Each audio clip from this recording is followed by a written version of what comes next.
things, right? On, look. Sorry. Smile. It's like my first kid. I've never,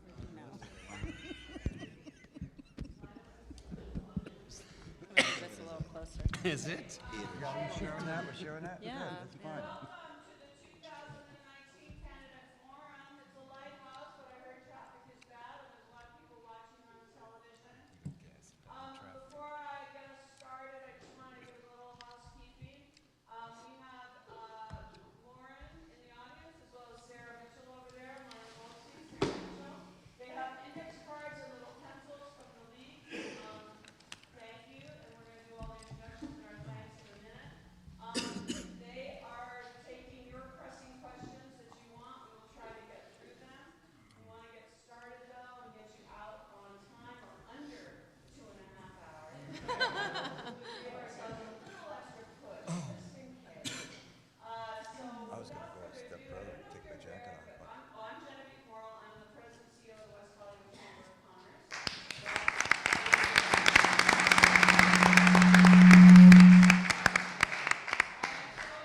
Everyone, but I'm not going to be your talking head today. I have a lot of others. I am going to introduce our newly elected chairman of the West Hollywood Chamber of Commerce, Nick Remigio.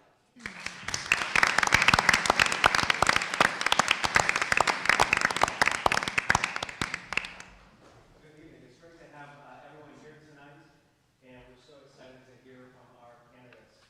I'm very excited to recognize some special people in the audience. First, I want to recognize Mary Lou Guevara, the Executive Director of the League of Women Voters, our co-sponsor this evening. We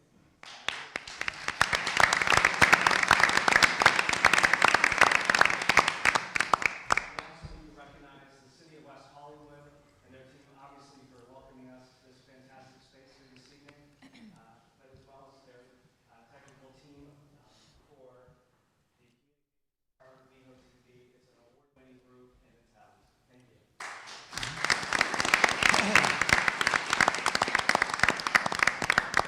I'd like to recognize NBC Channel 4 for being here tonight, as well as our PAC, especially Don Zudema, our chair, and his trustees, Ted, Keith, Sarah, and DJ, and then our staff and board. Please, a round of applause.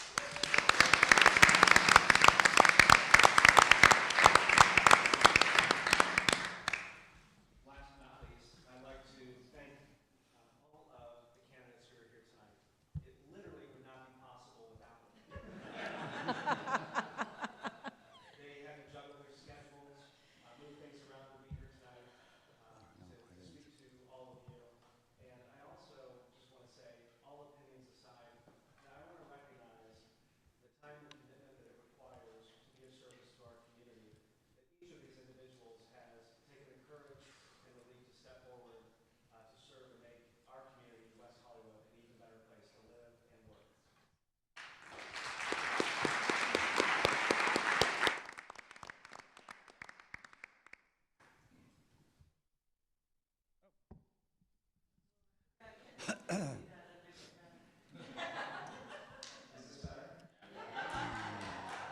yeah, I get the sound. So on to the format.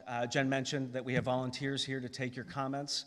But do know that we tried to reach out to as many neighborhoods, associations, other West Hollywood organizations, to gather as many topics and questions that are important to our community as a whole, both residents and businesses alike. So we thank all of you for taking the time to share your questions in advance. Additionally, for those of you watching at home, you can send a Twitter or a tweet to #WehoForum, and we will transcribe your questions for processing with our moderator.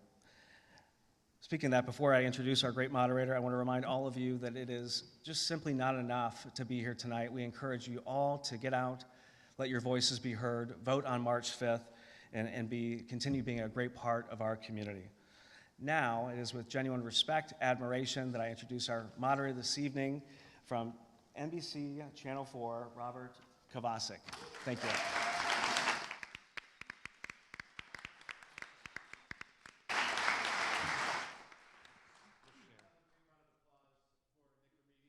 Our new chairman, thank you. I'm going. Hi, everybody. You know, before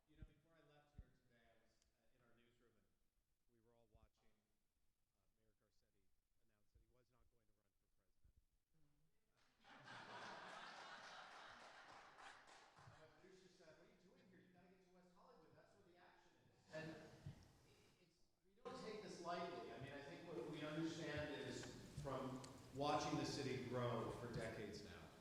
And it's not just NBC that watches. It's just not just the news that watches West Hollywood. It's not just LA County. It really is the nation, because this is the most progressive city in the United States. And this is a city where the game changes consistently. And you all change the game. And we watch what West Hollywood has accomplished over decades.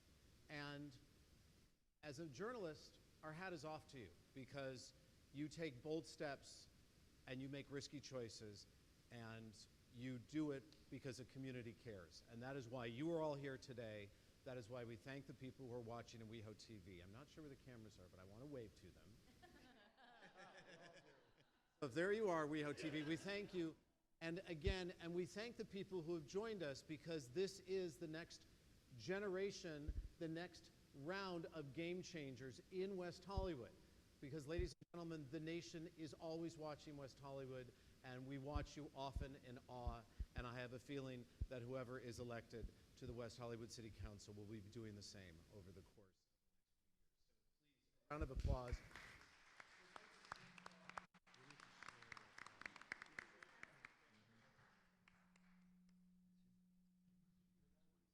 The ship's coming in. I want to thank the West Hollywood Chamber of Commerce. I want to thank the voters of Los Angeles for inviting me here to moderate. I'm really looking forward to tonight. The last time I did this, we had a few extra candidates, and we juggled the best we could. This time, I think we're going to do just great, because you all are going to cooperate, right? I have to go over a few rules with you before we get started. Mind the housekeeping. We still have people coming in. The traffic was terrible tonight. I don't know why. Everybody was home watching Eric Garcetti's announcement on NBC4 News, apparently. But a few dates to keep in mind. March 5th is your date. That's Election Day, everybody. That's the day we have to remember. The 9 candidates who are running here tonight are for 3 council seats, with those terms commencing in April of 2019. Your residents here in West Hollywood will also be voting on March 5th on Measure Y and Measure B. And important here, you can make a note for yourself, do whatever you need to do, but your deadline to register to vote is Tuesday, February 19th. And to register, and for more information, visit weho.org/elections. Or after tonight, just ask anyone, because you don't want to miss your registration deadline. So my goal here tonight is to be a bit of a taskmaster, and to try and keep you all on point. We have a lot of ground to cover. We want to hear what our audience has to say. We want to hear what everybody at home has to say. So first things first, follow my lead. Do what I say. So why are they sitting the way they're sitting? Why are we starting not in alphabetical order? You may be wondering. The candidates that you see here, this is a decision that was chosen by the official county registrar. So please keep that in mind. Each candidate is going to be given 1 minute for an opening statement, and that's going to include his or her name as well as their occupation. So you may want to run right through that. The questions tonight were selected by our chamber, and our chamber met with business groups and neighborhood groups and community groups. So the questions here tonight are your questions. These are what's important to you. And with that said, get through these prepared questions that the chamber has gone through with these different groups. And then we're going to get to your direct questions here in the audience, and as Nick said, on WehoTV, and you can tweet them to us. Again, if you're going by Twitter, it's #WehoForum. That's if you're watching at home or on TV. And then you've got people that can help you out here. You'll get a card. They're going to pick up your card. The League of Women Voters is going to go through those cards. And as long as your questions don't include profanity, we may be asking them. So keep in mind when you phrase your questions, phrase them nicely, please. With that said, you're all going to get 30 seconds to answer those questions. But we're going to go over that because that is very important. When we end our program, after our prepared questions, after our questions from the audience, then it's going to be a wrap-up. So you all may think that I'm being a taskmaster and being really hard on these candidates saying, you got to wrap it up, and I have my director's chair right here. When I say cut, I'm going to mean cut. But we're giving you 2 minutes for them to sum up whatever it is they want to say. And then afterwards, grab them. Don't let them leave until they hear from you or you have a question from them that they can answer directly, or they can make an appointment for you to meet with them, or you can find out when they're going to be hosting their own committee meetings or debates or whatever they want to call it, so you can get together with them. This you see here tonight, very important distinction. This is a forum. This is not a debate. If my candidates want to disagree with what one candidate said or another, they can use that in their time slot. This isn't going to be a back and forth discussion. It's going to be a forum. We really want everybody to have an equal chance. Candidates, to keep this moving, we've separated them into groups of 3. We have 9 people here, because these are the 9 people who made the deadline. These are the 9 people who met with the chamber and followed the rules. We are going to keep them in groups of 3. So at some point I may talk to group 1, at some point I may talk to group 2, at some point I may talk to group 3, right? This will all be made very clear as we move forward. Candidates, you're also going to share microphones within your groups. My mic's not working. Uh-oh. I feel carry. Hi, guys.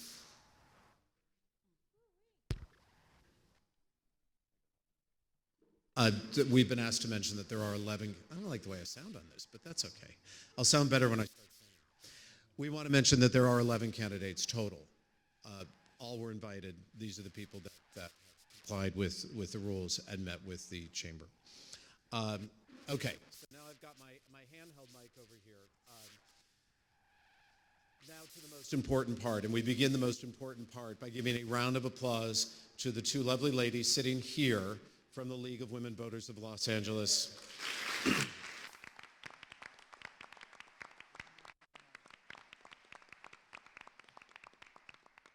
Candidates, pay close attention because these ladies are going to hold up paddles. Give us a demonstration, please. You're going to have a 1-minute paddle, a 30-second panel, and a 15-second paddle. And with the exception of your closing statements, they're going to be using the 30 and 15-second panels. It's all going to make sense as we move forward. You want to get this out of the way now and do your hoots and hollers and your screams, because then I'm going to have to yell at all of you.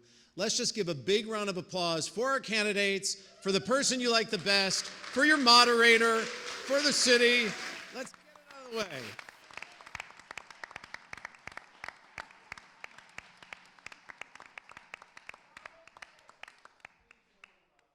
Please no interruptions. Please no signage. Please no placards. Please hold your videography. We don't encourage that. John Biscott is here, the talented West Hollywood city photographer. You want photos, you work it out with John. He's going to work it out for you. We want you to focus and pay attention. Okay, so we know that you're going to hear some things tonight that are really going to excite you. If you can keep that to yourself, all the better. Please. Okay. Now that we've gone over that, are we ready to begin? Again, it's important to point out, they are seated, and we are going to begin this way. The order in which you will see them on the ballot as determined by the county registrar. So, we begin with our opening statements. Each candidate will have 1 minute. Candidates, please make sure, Lindsay, we are going to start with you, that you follow the placards. When you see stop, I'm going to let you finish your sentence, and then I'm going to have to cut you off, because again, we have a lot of ground to cover. So again, our opening statements will be 1 minute for each candidate. We are going to begin with Lindsay Horvath. Good evening, everyone. My name's Lindsay Horvath, and I want to thank everyone who made tonight possible. It has been my greatest honor to serve as your city council member here in West Hollywood. Like you, I absolutely love this city. I love all that makes it fun and eclectic. I love all that makes it a safe place for me to be me. And I love all that makes it a special, unique city that we're proud to call home. These past 4 years, I've been focused on improving transportation access, protecting renters' rights, limiting the impact of development, keeping our neighborhoods safe, reforming city government, and improving city services, and most importantly, protecting our quality of life. We've had many successes, but there's more work to do, and I'm running to build upon what's working and to work with you to fix what's not. Over 100 city commissioners, leaders, board members have endorsed our campaign, and I hope after tonight's discussion, you'll join Team Lindsay on the campaign trail. Thank you. We're really going to go down this path already? Our next opening statement is Brendan Hood. Brendan, again, you want to- Thank you. First, thank you to the Chamber of Commerce and League of Women Voters for hosting this forum. For those of you who may not know me, I've been involved in public service and progressive politics for most of my life. I've held internships in the office of my hometown Congressman William Delahunt and on the first campaign of former Massachusetts Governor Deval Patrick. Before entering the private sector, I've worked as a tutor for disadvantaged students, as an acting executive director at a nonprofit aiding immigrants, and as an analyst at a public policy research firm. Since moving to West Hollywood 9 years ago, I've been an active member in the local sports community and a frequent volunteer for local progressive candidates. And over those past 9 years, I have watched as housing costs, traffic, and homelessness skyrocket. And while I know the other candidates are sincere in their desire to address these issues, the solutions they have offered are simply not enough, not by a long shot. And that is why I'm running for city council, to push for bold changes in local policy, both here and throughout the region, necessary to tackle these issues once and for all. I look forward to discussing my vision with you tonight. Thank you. Our next opening statement.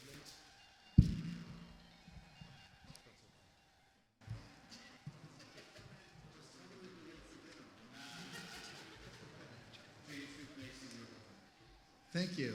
Thank you to the League, and thank you to the Chamber for having us this evening. Some of you may remember that I first ran for City Council 4 years ago, and though I didn't win, it led to some incredible opportunities to serve our community. For the last 3 years, I've served on the Lesbian and Gay Advisory Board, including for a year as co-chair. Most importantly in my mind, for 2.5 years, I served on the board of the West Hollywood Community Housing Corporation, which builds a lot of the affordable housing in and around our city. I'm the only candidate running that has hands-on experience specifically on the issue of affordable housing. And so I hope to bring that experience as well as some new energy and ideas to the council with your help on March 5th. Thank you. Sean Davis Mooney, 1 minute. Hi, thank you to the Chamber and definitely thank you to the League. My name is Sean Davis Mooney. Those of you who do not know me, which is quite a number of you, this is my first run for office. I come to you from the senior living industry, where I managed multiple sites of retirement communities, took care of 110 seniors ages 65 through 106, as well as full staff of housekeepers and kitchen and maintenance. I also have been a former business owner myself here in right off of West Hollywood. I had a House of Petals flower shop here a few years ago. I first moved to West Hollywood in 1993. My early advocacy for gay and lesbian rights was in the late 80s and early 90s with groups like ACT UP. Then I went into the private sector and worked owning my businesses and in the senior industry, and now I'm ready to take that experience and use it in public service. Thank you. We continue our opening statements with Lauren Meister. Thank you. Hello? Uh-oh. Oh, there we go. Hello, everyone. Thank you for being here. I'm Lauren Meister, and I've lived in West Hollywood almost 30 years as both a renter and a homeowner. My parents, sister, and dog Spike also call West Hollywood home. I'm the sole proprietor of a home-based market research firm. Since 2015, I've been your neighborhood advocate on council. I love West Hollywood and hope to protect what makes West Hollywood special. The next few years will be challenging and will require experience and in-depth understanding of the city. As an incumbent, I bring my experience of working with residents, local businesses, and city staff to address important issues such as homelessness, housing affordability, and neighborhood livability. My experience as a longtime neighborhood advocate, public safety and planning commissioner, and market research professional has also informed my approach as a council member. I love my job as your council member, and you can be confident that if I'm reelected, I'll give my all as I have in the last 4 years. Thank you.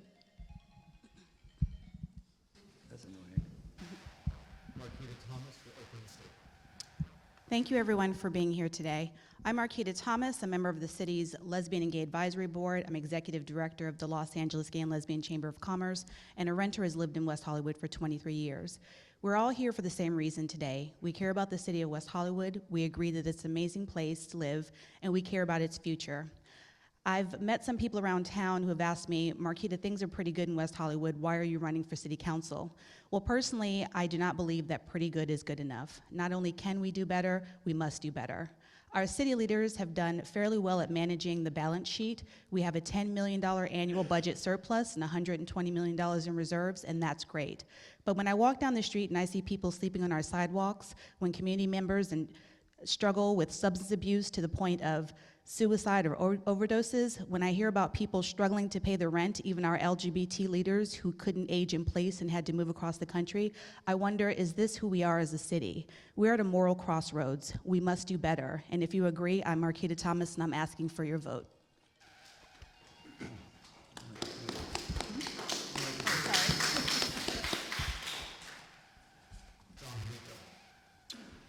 Good evening, everyone. I'm John D'Amico. I'm really happy to be here, and I'm really glad you're all here too. I think we all know that cities are never finished, and neither is West Hollywood.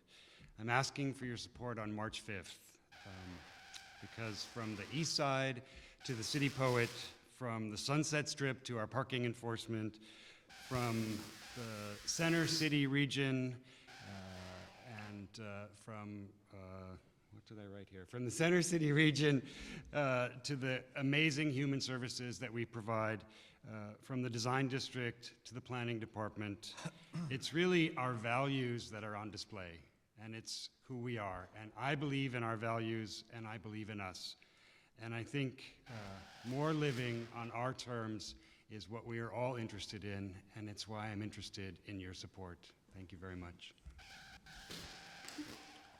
Our next opening statement is from Tom DeMille. Good evening. I'm Tom DeMille. Public servants. I think about integrity tonight from all my West Hollywood family. This is what public service looks like. I'm a 5-time candidate for West Hollywood City Council from 1998 to the present. I'm a 30-year resident.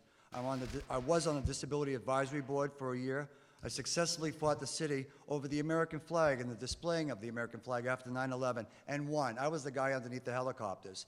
We won that fight. I created the 9/11 Memorial where 3,000 people came to mourn that night of 9/11. I'm a graduate of the Los Angeles County Sheriff's Department Community Policing, 2002. I was awarded a city tile December 30th, 2004 for bravery, for saving lives. Awarded a city tile, a second city tile in 2017 for service. I'm a SAG-AFTRA member 2019 to the present. National Night Out block captain, 5 consecutive years. 20 years of service at city council meetings, 90% attendance. Best known in West Hollywood as a pop artist, signage maker for protest marches and celebrations over the last 30 years. That's what service looks like. Thank you. And our final statement tonight is from SEPI SHYNE. Hi, I'm SEPI SHYNE. Thank you all for hosting and being here tonight. I am a business law attorney, and I serve on the Lesbian Gay Advisory Board for the city, and I have lived in our beautiful city for a decade. As a lesbian and Iranian immigrant, I can count on my fingers the number of elected officials that look like me, talk like me, grew up like me, and yes, love like me. But at a time when hateful legislators are chipping away at the foundation of our democracy, I am running. I'm running because I believe in justice for all and transparency in government, social justice, economic justice, and climate justice. Justice for our LGBT family, justice for our Black and brown friends and neighbors, justice for our vulnerable homeless residents, justice for every one of you, who are all disproportionately affected by the lack of affordable housing. We all deserve to be safe in the city we love. We deserve affordable housing in the city that we love. We deserve a better West Hollywood, and that is why I've pledged to not take any money from big developers. Thank you. I like that. Those are our opening statements. Candidates, as we move forward and until we get to your closing statements, you will have 45 seconds to answer these questions. And again, we want to thank our neighborhood groups and our business groups and our community for helping the chamber with these questions that you were going to address tonight. Again, 45 seconds. You can take your entire time or you don't have to take all of it. It really is up to you. Let's begin. Okay. Candidates, close your eyes for me, if you will. I want you to picture that you have a magic wand. And if you're out on Saturday night in West Hollywood, many people will tell you that. Now, there is an empty lot, which we all know, at the corner of Santa Monica Boulevard and Crescent Heights. You have that magic wand, and you can do whatever you want with that lot. Lindsay, we're going to start with you. 45 seconds to tell us what you would develop at Santa Monica and Crescent Heights.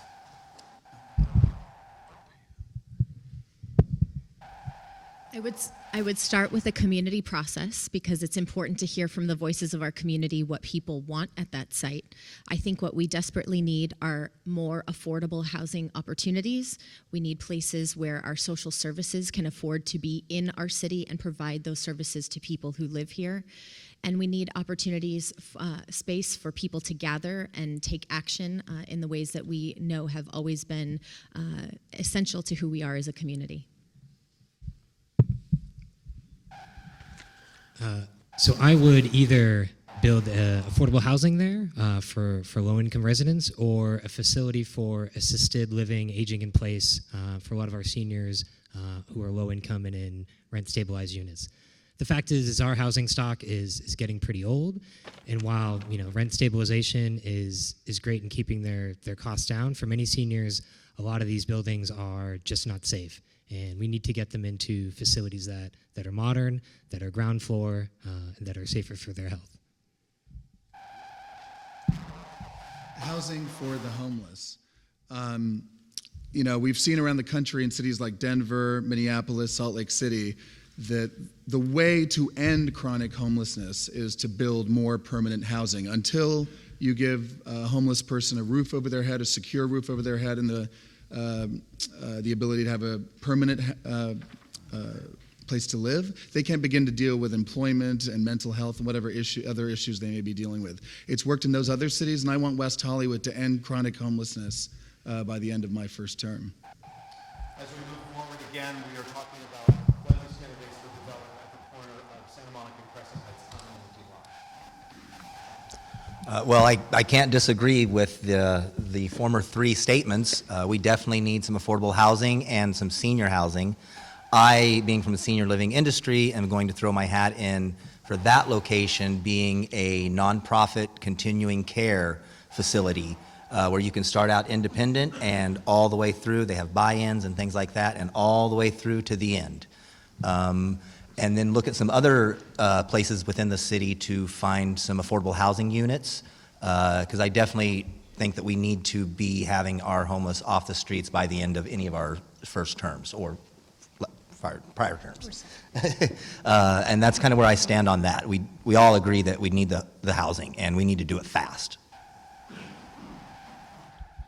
Yeah, I agree with Lindsay that we need to have a community process around this, but I do see the need for moderate and affordable housing, actually units that are built by a non-profit developer on Crescent Heights. It would make sense.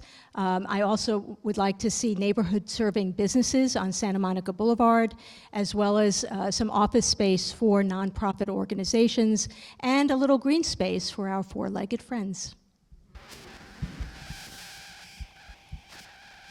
I know that affordable housing continues to be a pressing issue in the city, and I understand why my colleagues would want to turn that space into affordable housing. However, the city does a really great job with our inclusive zoning. We not only meet but exceed our arena goals every year.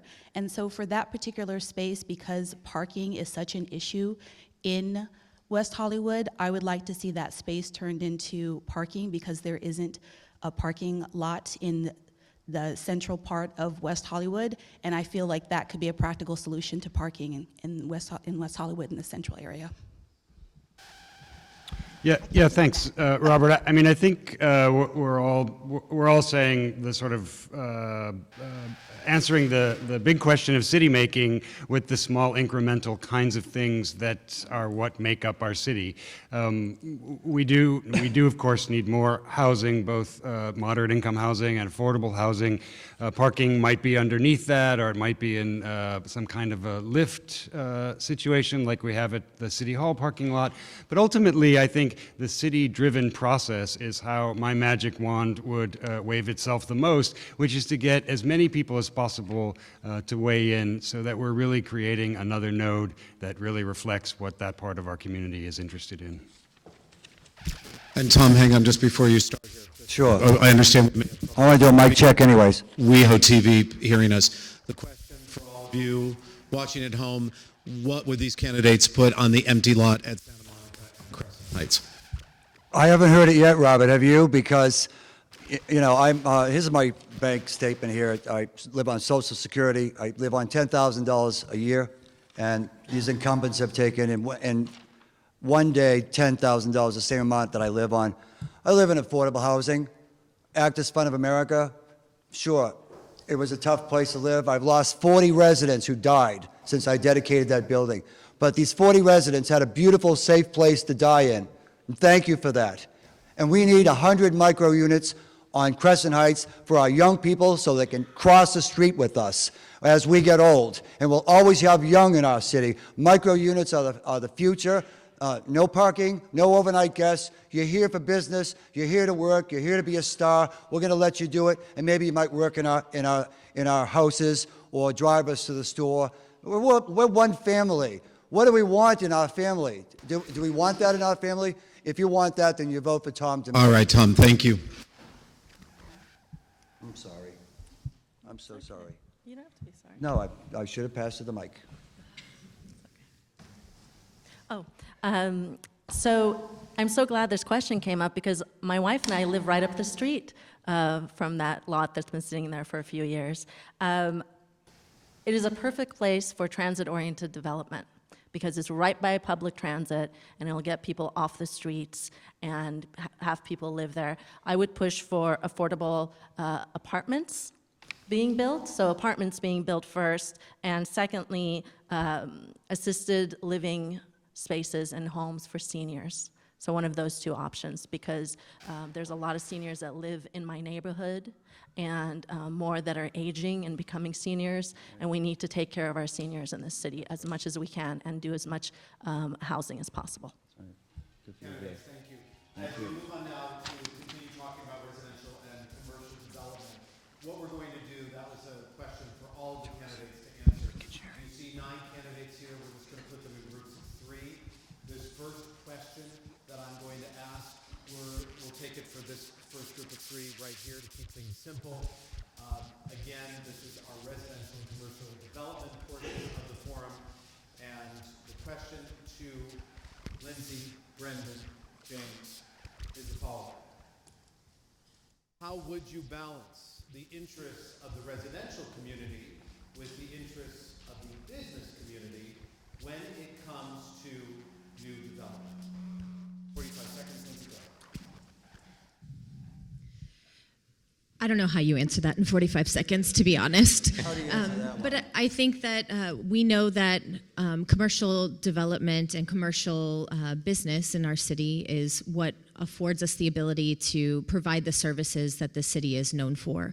So we need to have a thriving economy that works for everybody and one that benefits the city in a way that we're able to provide the services that people need, both the social services that people have as an individual, but also the services like cleaning the streets and all of the things that the city provides for our beautiful environment. But I think the most important thing we have to do is make sure that residents are always engaged in what's coming to their neighborhood. I think that's usually where the conflict comes in, when people don't know what's going on, and so open communication is most important. Thank you.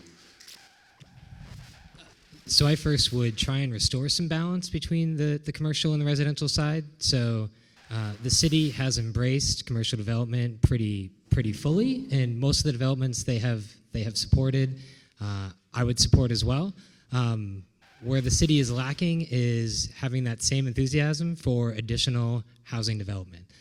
Since I moved here in 2010 versus the most recent data in 2017, the city has only added a net 148 dwelling units, while the population has increased by 3,000. Meanwhile, we're going to add, 50% more hotel rooms in the next 4 years versus what we have now. So if we're going to restore balance or have a balance, I think we should, refocus our priorities on building the housing that we need. I think what it comes down to is we need to reassess. The zoning map for many different reasons. So that we can incentivize developers to build more affordable housing, so we can make it less cost prohibitive and more palatable for developers to build more mixed-use housing. I think part of the mixed-use conversation is also building transit-oriented development that's accessible to public transportation, because obviously that way people can patronize the businesses. I think across the board, reassessing the zoning map and encouraging developers to build more mixed-use housing will be good both for the residents but also for the businesses and for the city as well. Sean, Lauren, and Marquita, this question is for you. Some have said West Hollywood's nightlife and the Strip aren't what they used to be. How do you propose to keep nightlife vibrant without impacting residents? Wow, because when I first moved here in 1993, it was a very, very vibrant nightlife. It definitely was. I think we all kind of grew up from that nightlife, and a lot of us are happily married now, and yeah, we have a lot of the younger ones are coming up as well, and the nightlife is spread out through the city now, throughout all of LA, as far as LGBT. I think that we're fine with the bars on Santa Monica. We don't need to add any more. We need to add better businesses that give more people a reason to come to that boulevard. Make it easier to open businesses so we can increase our economy there. As far as the Strip, it's been changing since 1920. Bugsy Siegel and Cohen had a business up there. So, Thank you. I could go on. Yeah, our Sunset Strip is, unfortunately, really needs to be revitalized, and what we need are venues. Once we lost the House of Blues, we lost a very important venue to the city of West Hollywood. I actually lived above the Sunset Strip for about 5 years on Clark Street. I used to walk down to Tower Records and used to walk to the Dome and Nikki Blair's, and these were all very exciting, fun places to go to. I think what we need is less hotels and more venues, maybe theater, definitely music, and I think that we have to look at our Sunset-specific plan. As a council, we decided that we would take projects case by case because it takes so long to come up with a plan, but I think that we do have to start working on a revised Sunset-specific plan. And Marquita, you will finish this question for us? Pretty soon we may be having a conversation about extended hours on the Sunset Strip and the surrounding area as it relates to nightlife, so we need to be proactive in how we address how nightlife impacts residents. The short list for me would be that we put stipulations on external noise, and also that we put a public safety plan in place. We leverage our block-by-block bicycle ambassadors, and we also engage the Sheriff's Department to make sure that there's adequate coverage in those areas. Finally, This question to be answered by John D'Amico, Tom DeMille, and SEPI SHYNE. West Hollywood can be broken down into 3 distinct geographic areas: West, Central, East. What is your vision for each of these areas? 45 seconds. John, you'll start. Wow. Thank you, Robert.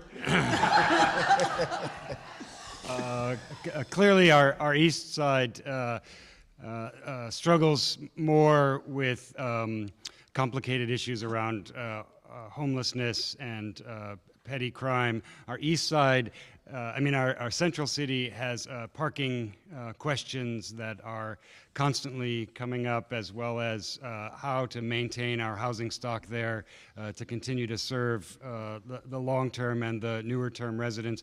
And on the west side, we continue to look at how to continue to encourage and make sure we get the right kinds of development, given the development pressures along Santa Monica and Sunset and Beverly.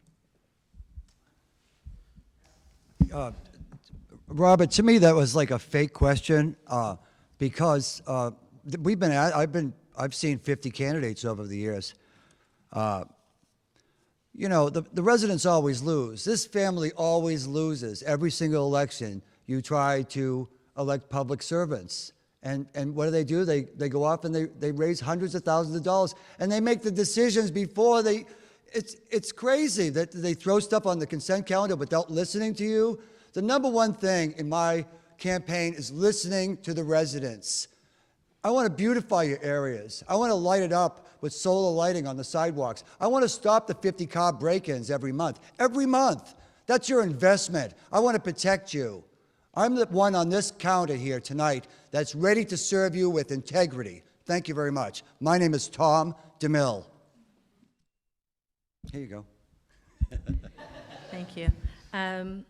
With respect to the west side, we need to make sure that we're supporting our longtime businesses, and whatever businesses and developments that we approve, we need to make sure that competition is not going to stifle our long-standing historic businesses. We need to make sure that the residents on the west side have the quiet use and enjoyment of their homes with any new businesses that are developed, and deal with the traffic issues on the west side for our residents too.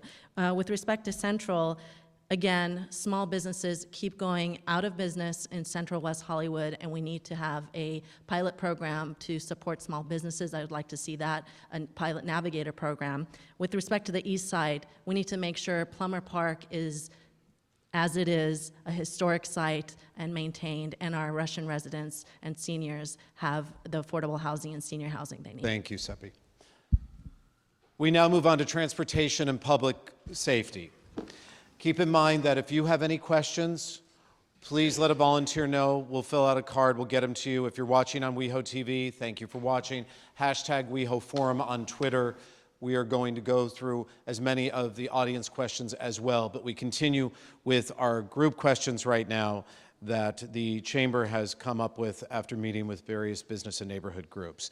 That brings us to transportation and public safety. We're going to move on to 45 seconds as always with the rest of these. Keep in mind, this is going to be an all candidates question. You all have the opportunity to answer.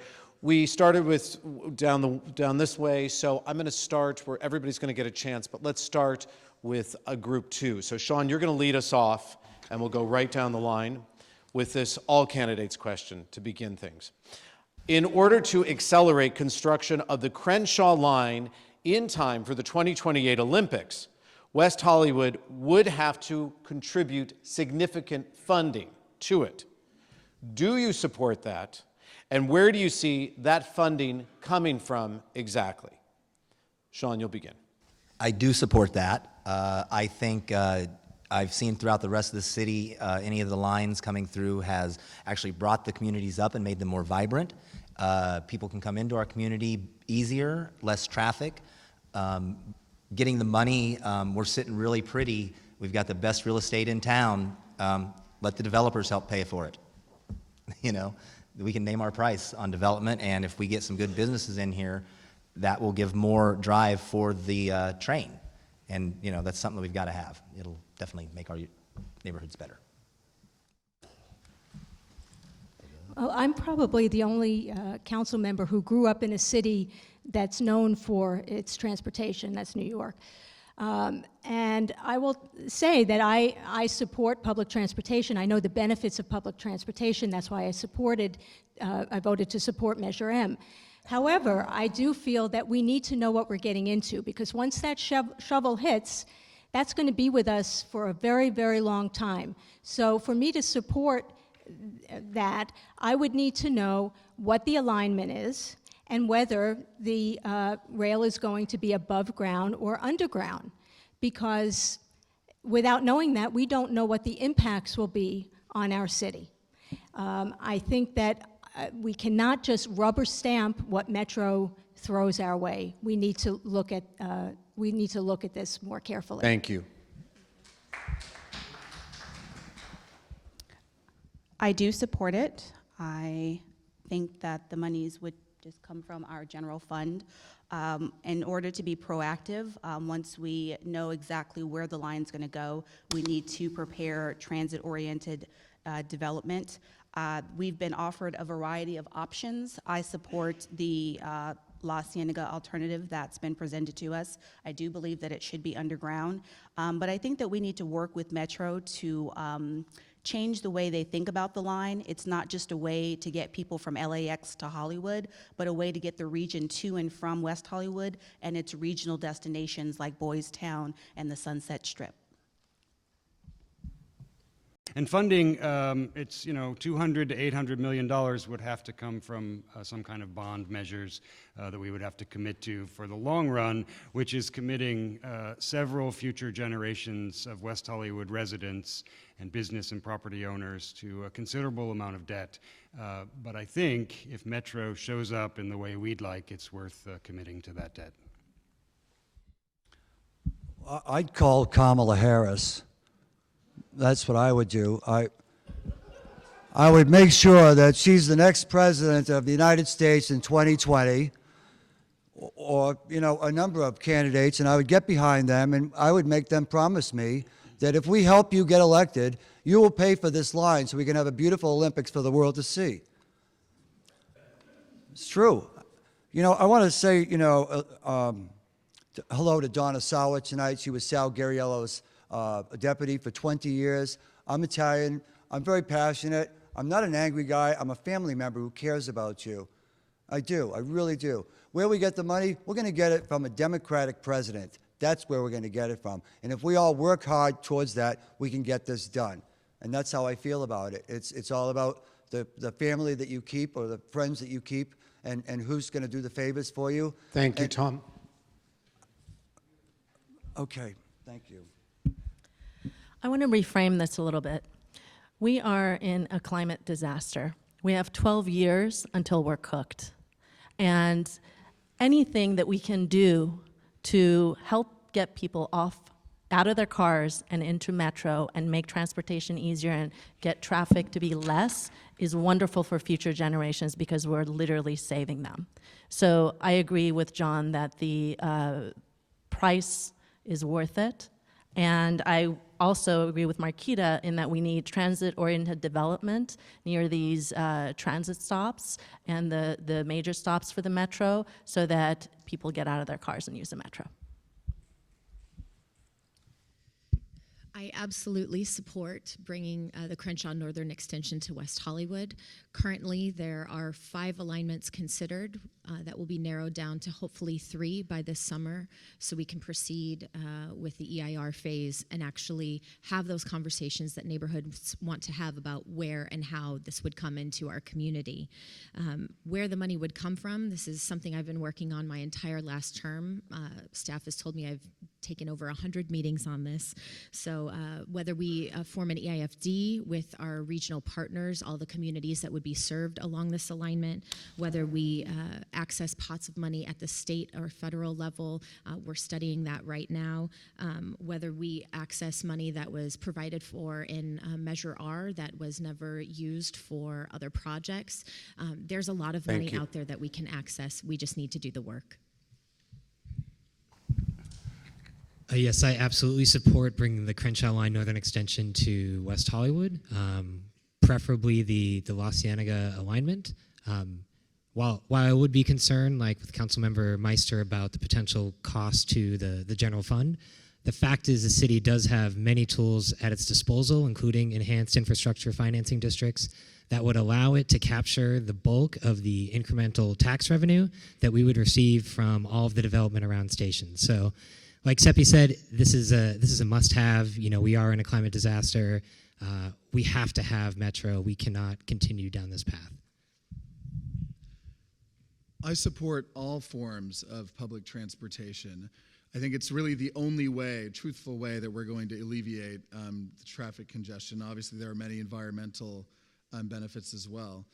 I support funding for the Crenshaw line. I think the city's general funds is a good place to start, and I do agree that surrounding communities should also put up some money as well. It's good for our residents, it's good for our businesses, and it's good overall for our city. And I'm also happy that the city is planning on having community input over the next few months to get feedback from our residents in terms of the location, which, on the details of it. But I'm very supportive of bringing the Metro to West Hollywood. As we continue to talk about transportation and public safety, and candidates, thank you. You guys are being great about sticking to our time, so we really appreciate that, because again, we've got a lot to cover this evening. This is going to be a question for the individual groups, one question for each group. This question, we're going to start with group 2, just to keep things as moving and fair. Lauren, let's start with you. MARQUITA, why don't you go second? And Sean, you can bring us home on this question. The question is as follows. The proposed light rail extension through West Hollywood would go north, either on San Vicente, La Cienega, Fairfax, or La Brea. Which do you prefer and why? The question again, the proposed light rail extension through West Hollywood would go north, either on San Vicente, La Cienega, Fairfax, or La Brea. Which you prefer and why? I prefer La Cienega, and I prefer that it be underground. I would prefer La Cienega because it is a commercial corridor. There are plenty of regional, we have the Beverly Connection and the Beverly Center, we have Cedars-Sinai, that would all be accessible if there was a station on La Cienega. So that's my preference. I agree with Lauren 100%. I don't want to repeat your answer completely, but I would add that the reason that La Cienega is preferable to something like San Vicente is because of the impact on the residents, and we always need to pay attention to what the residents want, and the residents have said resoundingly that they did not want that in their neighborhood. So I support La Cienega. I'm going to go away from the group. I'm going to say Fairfax because that's our central area of the town, and Fairfax has a higher percentage of public transportation users in our city as well. And we have the free shuttle that, either up on Sunset, or we have a shuttle down on Santa Monica that can get people to the primary areas on that free shuttle as well if they take the train in. So I would say Fairfax, just to benefit the central area of town that has a higher percentage of riders. As we continue to talk about transportation and public safety, this is a question, and we'll go in this order for these 3 candidates.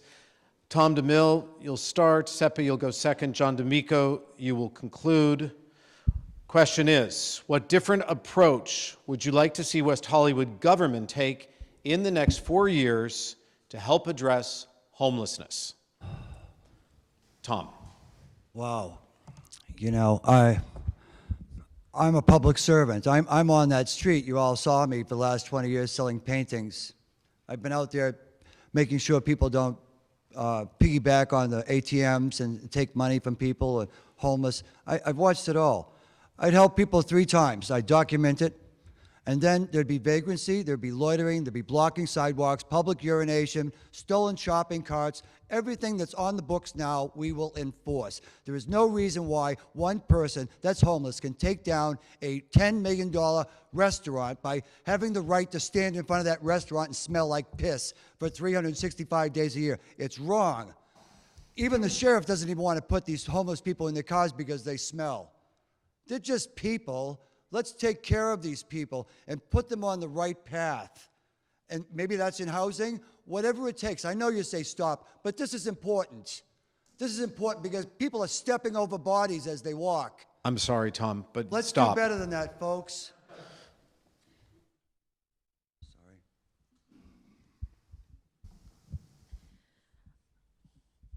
I think it's important to remember and put yourself, if you can, in the shoes of our most vulnerable residents who are our homeless population. A lot of people have come to me and expressed so much frustration about different issues with homeless screaming in the streets, or businesses that people that are homeless are urinating or taking a poop in front of their shop. What we need to do as a city, and what I'd like us to do, is really educate our residents on what to do with respect to this situation. Educate our residents that not all homeless are those few that stand out. Most are not. And also educate our homeless people differently. I'd like to see a kiosk that lets them know where to find services. Thank you, SEPI.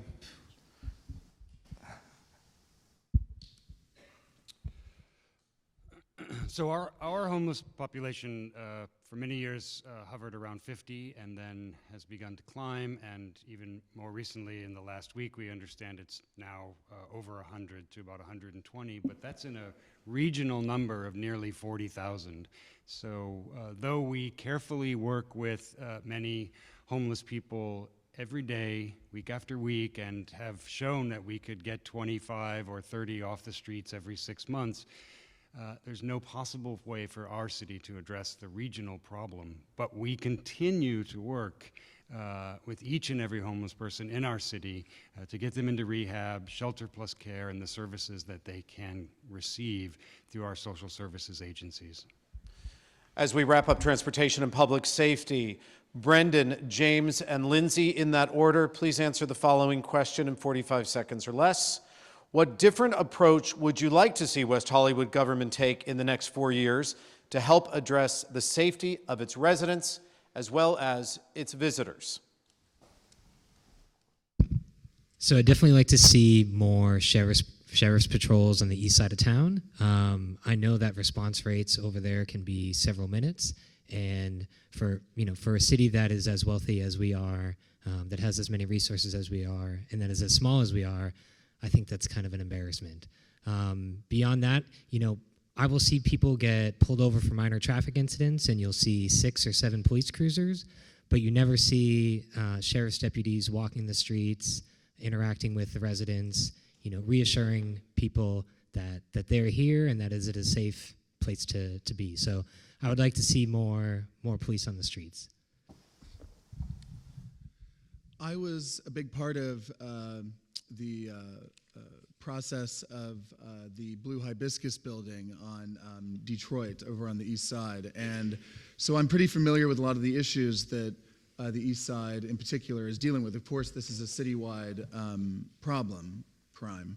But I think in particular, we really need a council member that's going to take on the revitalizing of the east side as their top priority.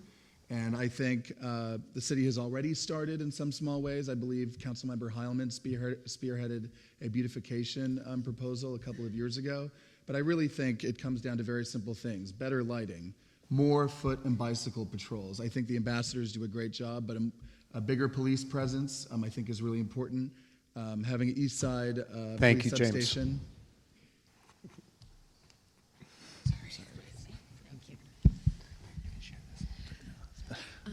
Well, the question was about both residents and visitors. I think we need to work with our businesses to inform the visitors that are coming to our city some of the safety practices that our residents are already aware of, to make sure that we're not unintentionally becoming targets of crime. But for all people who come to West Hollywood, one of the most important things we need is a captain who's going to stay here longer than a year. One of the things that we've struggled with is that we've had now 4 captains in the past 4 years. And by the time you've trained somebody about what this community is like, they're off, and gladly we're happy to see them promoted because they're good, but we need people who are going to check into the issues of our city and understand what needs to happen here. So I'm working with our sheriff and our local station to find our next captain who will make a commitment to staying here longer than a year. That's what we need. And thank you all. So here's where we are right now. We have two more topics to discuss, important topics that we need to discuss with the candidates, and then we're going to bring in the audience questions, which we have up here. So thank you all. I'm glad you're engaged. I'm glad you're all behaving, and I hope you are getting as informed as I am by this debate. And candidates, thank you all very much. We move on to housing. This is going to be an all candidates question. You all have the opportunity to answer this in 45 seconds or less. We started with group 2 for the all candidates question with the last one. So this time let's start going down the line with group 3, which would start with John, and then we'll just wrap right around, okay? The question is for you all, beginning with John D'Amico. Please give us an innovative solution about how to encourage the development of affordable housing in West Hollywood. Well, I think the past is prologue to the answer to that question. Our city's innovative solution from the mid-1980s was to require affordable housing be built along with every other unit. And nothing statewide has been able to beat that as the absolute solution to creating affordable housing. I've said many times, we don't have a luxury housing crisis, we have an attainable housing crisis. Housing that will serve our residents who go to work every day, who can afford not a $3,500 one-bedroom apartment, but a $1,200 or $1,400 apartment. And we have those apartments too. We need to rehab them and keep them in service. Thank you. Again, I'm Tom DeMille. Thank you, John. It's really whatever you want, folks, to happen. If you want more affordable housing, you vote for me, because I want to keep all of you safe. We talked about the fire department and the sheriffs and stuff, and you're going to meet them before you know it, because they're great heroes, and they saved my life 4 or 5 times. And you know, I consider you all one family. So I'm just saying to you now that there's nothing that we can't talk about. Whatever you want, like Robert said with the magic wand, whatever you folks want, we can do in this city. And some of it might be wrong, some of it might be right, but we'll be doing stuff that you folks want us to do. That's the thing. It's listening to the residents. I don't even know 5 of these people I've never even seen before in this community. I got to be honest with you. It's about integrity. Got to be the and bad I know guy. I see the Sorry. stop sign, Robert. Thank you. It's the only stop sign in town, by the way.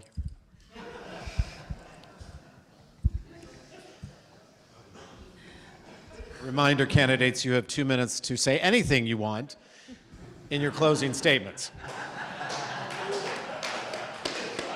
gotta get it in, I'm sorry. We continue. When I think of housing, I'd like to divide it up into 2 areas. We've talked about affordable housing, but I also want to talk about apartments being built. With respect to apartments, we need to develop public-private partnerships with developers and encourage developers that want to build apartments in our city. And as far as affordable housing, we need to come to the negotiating table tough and upzone near transit, when do transit-oriented development. We need to come to the negotiating tough, just like Santa Monica is doing 30% with the ratio of affordable housing units. We're at 20%, let's get to 30, and let that be our goal. Lindsay, let me just repeat the question to everybody before we move on. We are looking for an innovative solution to affordable housing in West Hollywood. So one innovative solution we worked on over the past 4 years was live-work housing to encourage places for the development of places for people to not only be able to live in an affordable place, but also start their businesses. Many are started in apartments in this community, and having the right kind of space for people to conduct their business is a way to make their overall life more affordable.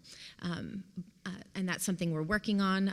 Lauren, John, and I passed that on the council, and so I want to make sure that policy gets implemented as we intended. Looking towards the future, there's a site on Fairfax that's owned by LAUSD, and I would like to see us try to partner with them to create housing for teachers, to make sure that teachers who come to our community are able to afford to live here. Thank you, that's a Lindsay. partnership. Brendan, we're going to move on to you. I would first look into allowing a lot more density so we can make housing development both market rate and affordable, just more economically feasible for developers and builders. And I would revisit our inclusionary zoning requirement of 20%. So most of the research out there shows that the optimal inclusionary housing percentage is somewhere between 10 and 15%. Once you get above that, you start to discourage housing development in general. So increased density and slight revisions to the inclusionary housing zoning requirement, I think would be the best way to increase overall housing development, both market rate and affordable. I think we need more affordable housing in terms of working with nonprofits like the West Hollywood Community Housing Corporation, like the AIDS Healthcare Foundation. We need to work with nonprofits to build more subsidized affordable housing for the low income and for the homeless. But I also think it's really important, as I mentioned earlier, that we reassess the zoning map. Until we do that, I don't think we can really have a conversation about building, as opposed to more luxury condominiums. We need to be looking at building smaller units, apartments that are more affordable, so that we can also start prioritizing getting more middle income people into our city. I think we really need to focus on diversifying our city so that it's not only just a certain income level of people that can afford to live here. I agree with a lot of these candidates on the housing issues and affordable housing. However, I think, and I've heard from a couple of residents, people that have reached out to me and offered me some advice as well, that creating different ordinances, different requirements for luxury living or apartment living and affordable living. Also, if we create more jobs in West Hollywood that pay well, then we're going to have people that can afford to pay our market rate as well. So that's a big thing, is to get some more jobs in West Hollywood that pay well. They can afford it. Yeah, we have become the city of haves and have-nots. We have all this luxury housing, and a lot of it is not even filled. I mean, they're using them as extended stay. And then we have, of course, our affordable units, and we're losing our moderate housing because of demolition in order to build more luxury housing with a couple of inclusionary units. So we need to do something to discourage demolition of our existing units. We need to encourage moderately priced development so that we don't lose our so we don't stay the city of haves and have-nots. And I think what we need to do is look at our zoning code and see what's working and see what's not working, and maybe do a little revamping of the zoning code.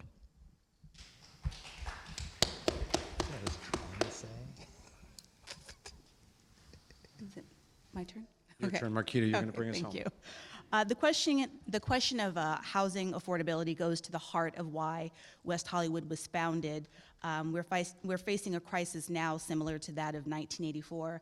I think the most effective way we can promote housing affordability is to protect the housing stock we currently have, those mid-century apartment buildings like the one that I live in. We need to protect rent control and use code compliance to hold problematic landlords accountable, and we need to raise the bar on habitability standards. But to answer the question of an innovative method that we can use is that we can strengthen our public benefits policy. Let's say a commercial developer wants to build in a residential zone, we can ask them to pay into our Affordable Housing Trust Fund. We have to find revenues to go into that fund. Thank you. Candidates, let's get specific when it comes to housing right now. This question, and in this order, SEPI, John, and Tom, those are the three on your right. Is it my right? Wait, yes, I think those are. Left. As we continue to talk about housing. Meet Pablo. Pablo is an emerging artist who wants to be able to live above a small gallery space, but cannot find any of this live-work housing in the city of West Hollywood. What do you tell Pablo? SEPI.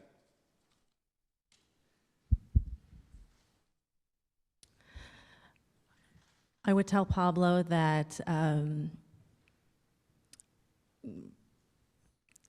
unfortunately, you'll need to find affordable, maybe an affordable small apartment or some roommates, because we don't have that space for you available right now. And if that's your only way, and most people who are in that situation, with Pablo's situation, is getting a few roommates until we commit to having live-work developments, which I do support for artists and small restaurant owners. To be able to live and work in one place is wonderful, because it helps us with getting people off the streets and not having to spend hours in transit. Thank you. Yes. Pablo, we're building you micro units on Crescent Heights, and they'll be ready in about 18 months.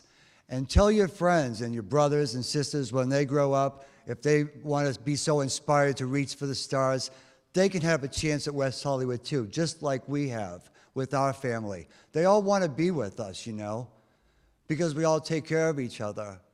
And there aren't many real people up here on stage that you can count on that when you call, that you're going to call back. And it's integrity that I've proved over the last 20 years, and I want to serve you for another 4. Thank you very much.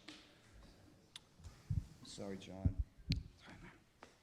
So what I would have to say to Pablo is that that particular collection of things might not happen, but if he can find an apartment, our city has a fairly substantial and quite terrific cultural affairs department, and we provide grants to individual artists and to arts organizations, and we also have lots of private and publicly funded space for him to exhibit his work. And so yes, certainly the most sort of ideal version is that he lives in a small space above a gallery, but Pablo might have to divide some of those things up and do what the rest of us do and invent a world that's more closely aligned with the one we're living in.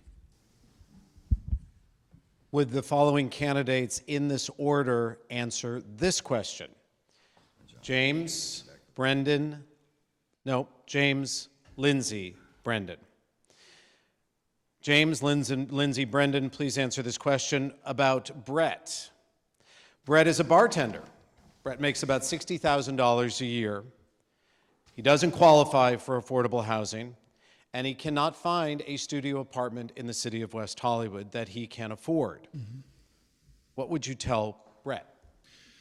Well, sort of elaborating on on my last answer, I think what we haven't done anywhere near enough when it comes to middle-income housing. I think, of course, low-income housing is incredibly important. That's why I said at the get-go that ending chronic homelessness will be my top priority. But unless we, again, sorry, I sound like a broken record, but unless we look at the zoning map and make it less cost prohibitive for developers to build smaller units, we're not going to be able to do that. So I would say to Brett, wait a little bit, and hopefully in the next coming months and years, this city is going to really take a comprehensive approach and make it a priority to build more middle-income housing for people, for millennials like me, and for people who aren't in that top income bracket.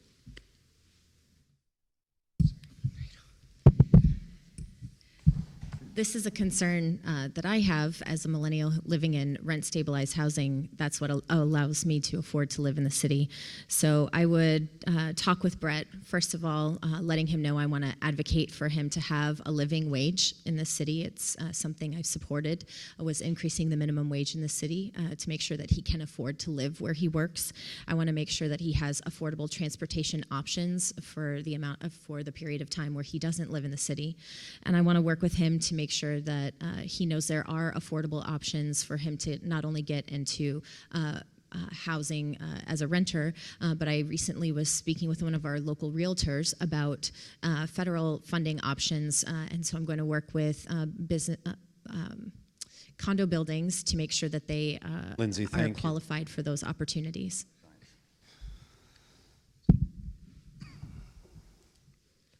So I would tell Brett to get a roommate here in West Hollywood, to have them both register to vote, and to elect council members who will support zoning changes in the city to allow more residential development. Until that happens, we are never going to see market rate rents come down. We have to make changes to our zoning policy to allow more housing, both here in West Hollywood, and use our stature in this state to pressure neighboring cities to do the same. Otherwise, Brett's always going to be out of luck. Marquita, Sean, and Lauren, in that order, please. This is your question. We want to introduce you now to Lena. Lena has lived in a third-floor, rent-controlled apartment for 3 decades. Here's the problem. Lena can no longer walk up the stairs. Marquita, we'll start with you. What do you tell Lena? So aging in place is something that all of our seniors in West Hollywood should be able to expect. And part of aging in place is working with landlords to incentivize them to allow seniors to, if they are on a third floor unit, move down to a first floor unit without having any changes in rent. This is something that they will need to be incentivized to do, and this is something that I would work to do as a member of City Council. That might be a much harder question to attack right off the bat, because that also is going to involve a conversation with the family, asking hard questions, finding out what is it, why Alina can't walk down the stairs, is she isolating herself? And if that's the case, then that's why we need nonprofit continuing care options in West Hollywood to keep our seniors. If we can't keep them in their home, we can keep them in their neighborhood. And that's going to do a lot more for their lives than keeping them up on the third floor or even in the first floor where they're going to be isolated and only have maybe caregivers come by. And as far as the LGBT community, we don't have a lot of people to take care of us. You know, some of us have hopefully a nephew or niece, but a lot of us don't. So that's where we got to start. We've got to have a place for them to live if they can't stay on the third floor. I agree with both my group mates, and I actually had written down swapping out units is something that we should be working on. I also want to just mention to Pablo that he should lobby us to get Laurel House to be an artist in residence, to have artists in residence at the Laurel House, because that would be a good use of that property. And I would tell Brett maybe he should get into the cannabis business, because that's going to be the way to go in West Hollywood. Yes. All right, thank you, everyone. Pablo, Brett, and Lena, thank you, candidates. Lauren Meister for the win. This is our final question, broad-based question, that we will ask the candidates before we get to the audience questions. And this is an all-candidates question, and since we started with Group 3, let's go back and start with Group 1 the last time. We'll go just the way it looks, straight down the line, starting with Lindsay. The question, candidates, in 45 seconds. What do you see as the key industries to be targeted for economic growth in the city of West Hollywood? And in turn, what should the city of West Hollywood be doing to attract those businesses?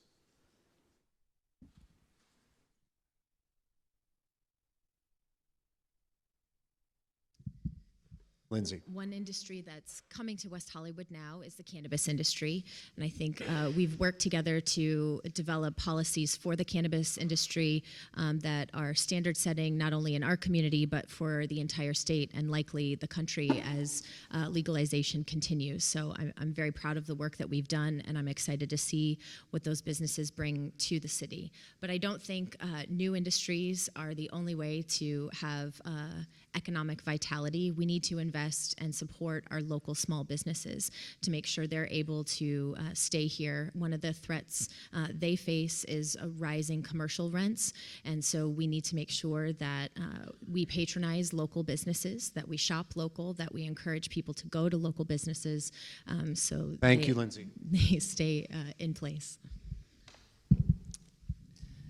Yeah, I think we would need to look at how we treat commercial properties right now and allow for a little bit more flexibility in the use for these properties that we have. I think we should allow more commercial development and creative use of space so we don't have so much upward pressure on commercial leases and commercial rents.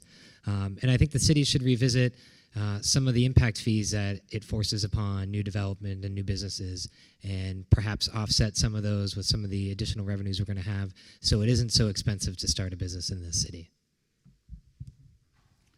I think I agree with Lindsay that, of course, we want to encourage new industries to come to our city, but first and foremost, we need to make sure that we're supporting the small businesses that are already here. As someone who was born here and whose family has been in and around West Hollywood for 70 years, I understand that it's the small businesses, LGBT businesses, Russian-speaking businesses, like Elite Salon that I go to, Russian hair salon. We need to make sure that we're helping them, and so that's why I've made it a priority that we're going to create a small business advisory board if I'm elected, which will include representatives from the chamber, local business owners, to make sure that we're doing everything we can to streamline the permitting process for new businesses, but also to eliminate fees and regulations that are making it difficult for the small businesses that are already here to thrive and flourish. As we move forward, we're asking all the candidates to talk about key industries to be targeted for economic growth in the city of West Hollywood and what they would do to try and attract them. We move forward with the all candidates. Sean, you're up. I would like to see us put a lot more into tourism. We have these wonderful, beautiful hotels that are going up right now, but we're not keeping those dollars in West Hollywood. And through some tourism, we can use the developers to help preserve some of the history of Sunset, for instance. We're getting this great little walking way going on up there, but we can have plaques along Sunset, we can have stores. Tower Records would make a great museum. The people that are coming up to Sunset right now are 45 and up. They're not going to see the Stones or the Doors anymore, but they want to see where they performed. What did they do? They want to go back to their childhood and relive that. Just like on Hollywood Boulevard. They know they're not going to see Lucy. Thank you. Okay, that's a good, really, Lucy. Yeah, I think that cannabis and technology and entertainment companies are the companies that we should be targeting. Well, obviously cannabis is already happening, and we should offer free Wi-Fi for all.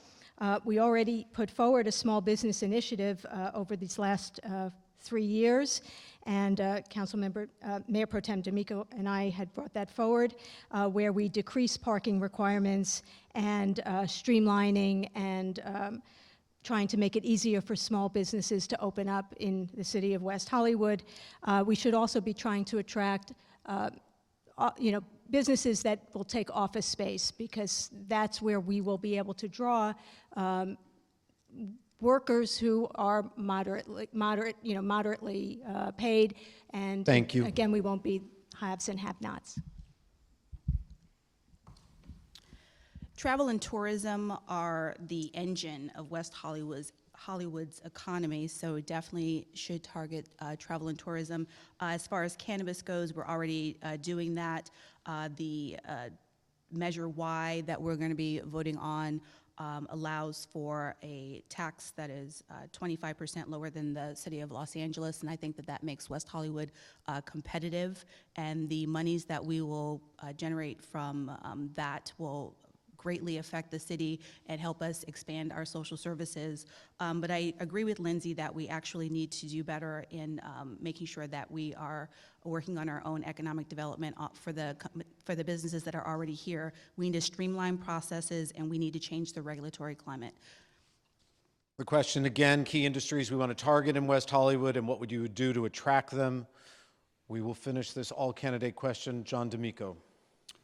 Thanks, Robert. So when I joined the council in 2011, I spoke to Paul Arvalo, our city manager, and said, we need to have a presence in the internet space, and not of storing and saving content, but of creating content. And since doing that, our city has built about 750,000 square feet of office space that it has filled with content creating businesses at the PDC and at the lot. And of course, we have 32 new businesses coming in with the cannabis industry. But most importantly, as I have said to our chamber many times, the single largest collection of small business owners is our apartment building owners, and we need to help them make their buildings sustainable and seismically retrofit them so that those business owners and those residents can remain in our city. I'm Tom DeMille. Let's light up Santa Monica Boulevard. Let's light up all of our trees with LED lights. Let's put closed caption television all on our streets to protect all of our residents from being hurt. We can prove who did it this way. Every major class city in the world protects its residents. Why should we be last? Once we protect all of our streets and know no one can come here and harm us without taking responsibility for their actions, we will get the people walking on our streets to the Rock and Roll Walk of Fame, the Gay Walk of Fame, the Russian Hero Walk of Fame east of Fairfax. We need to take care of all of our family all across the city. And you know, this is so fake because every time the incumbents win, they're taking all kinds of money, and when they take money, you guys lose. And it's been like that for 20 years. No, because I feel so constrained here, Robert, with these questions. I understand. No one gets Everyone a chance. will have an opportunity to meet you afterwards. Tom, thank you, Tom. It's very frustrating, Robert. Frustration is shared by many people in this world, Tom. We have to learn to live with disappointment every day. Thank you.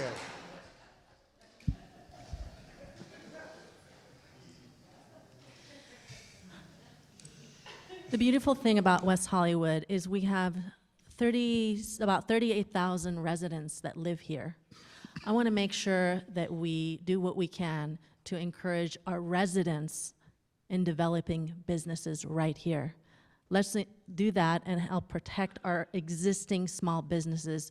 Too many have gone out of business over and over again, businesses that have been here for so long. A small business navigator program will not only help new business owners who live right here cut through the bureaucracy and have a guide that you can call and turn to when you need help when you're developing a small business, but it'll help our cannabis industry too that is starting out with answering their questions. And I would like to see grants to encourage new business owners as well. Candidates, you can get specific here as we continue to talk about economic development. Again, this is our last broad-based topic before we get to our audience questions. Would Brendan, Lindsay, and James, in that order, answer the following? We all know that small businesses are the backbone of the West Hollywood economy. What policies should the city adopt to not only encourage those small businesses to open here, but to relocate here as well? Brendan.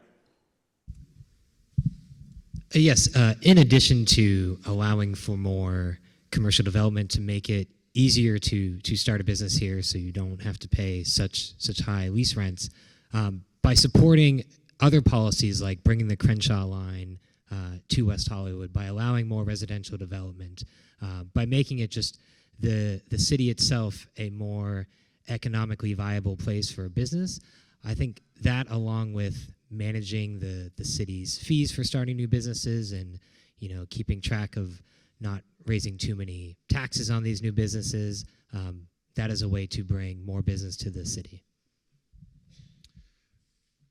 I think, as Brendan touched on, that the Metro would be a fantastic boost for the businesses that are already here. In terms of relocation, I think we need to do better in terms of making West Hollywood a more business-friendly city.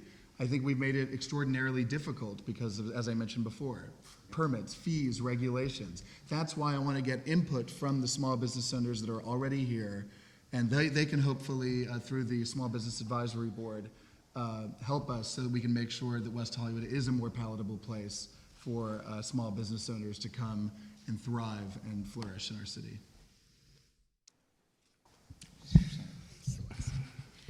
I agree that we need to have better transportation resources for people who are trying to get to jobs here. But we also need to upgrade our fiber infrastructure so people can use 5G perhaps.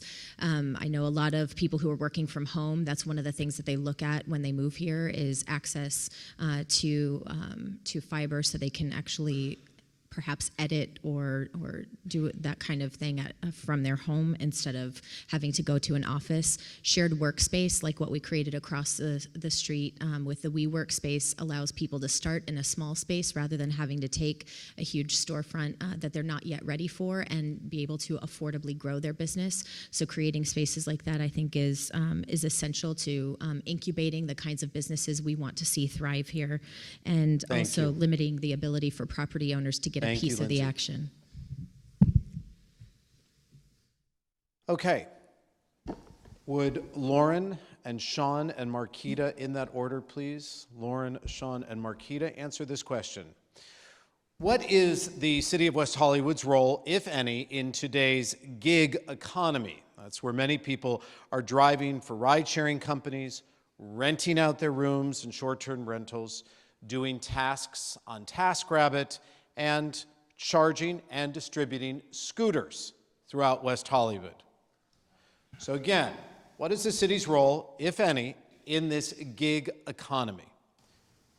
Yeah, well, first of all, we have to protect our existing businesses and our residents. So when it comes to scooters, we need to keep them off the sidewalks. When it comes to Uber, we need to make sure that they're not stopping in the middle of the street instead of a drop zone, which we do have now a drop zone in our busy commercial areas. And with regard to short-term rentals, we have limited those to hosted rentals so that it does not impact our hotel industry. And I think we have done what we need to do with those industries. They're going to exist. The Uber and Lyft, hey, it's great in terms of people going to bars, et cetera, that they don't have to drive, but they also have to follow the rules of the road. Thank you. I think as far as, was I next? No, you're next. Oh, okay. I think that with the scooters, that goes to public safety, that goes to finding a way, having a conversation as to how can we get someone on the streets that can enforce those laws so that they are in the bike path. As far as the Ubers and the Grubhubs, it's very frustrating when they stop in the middle of the road. I also see them sleeping at our parking meters all the time. We're losing revenue there. I would propose that we have a permit for Uber drivers, Lyft drivers, like they used to do for taxi cabs. Taxi cabs used to pay for a permit also to operate within the city.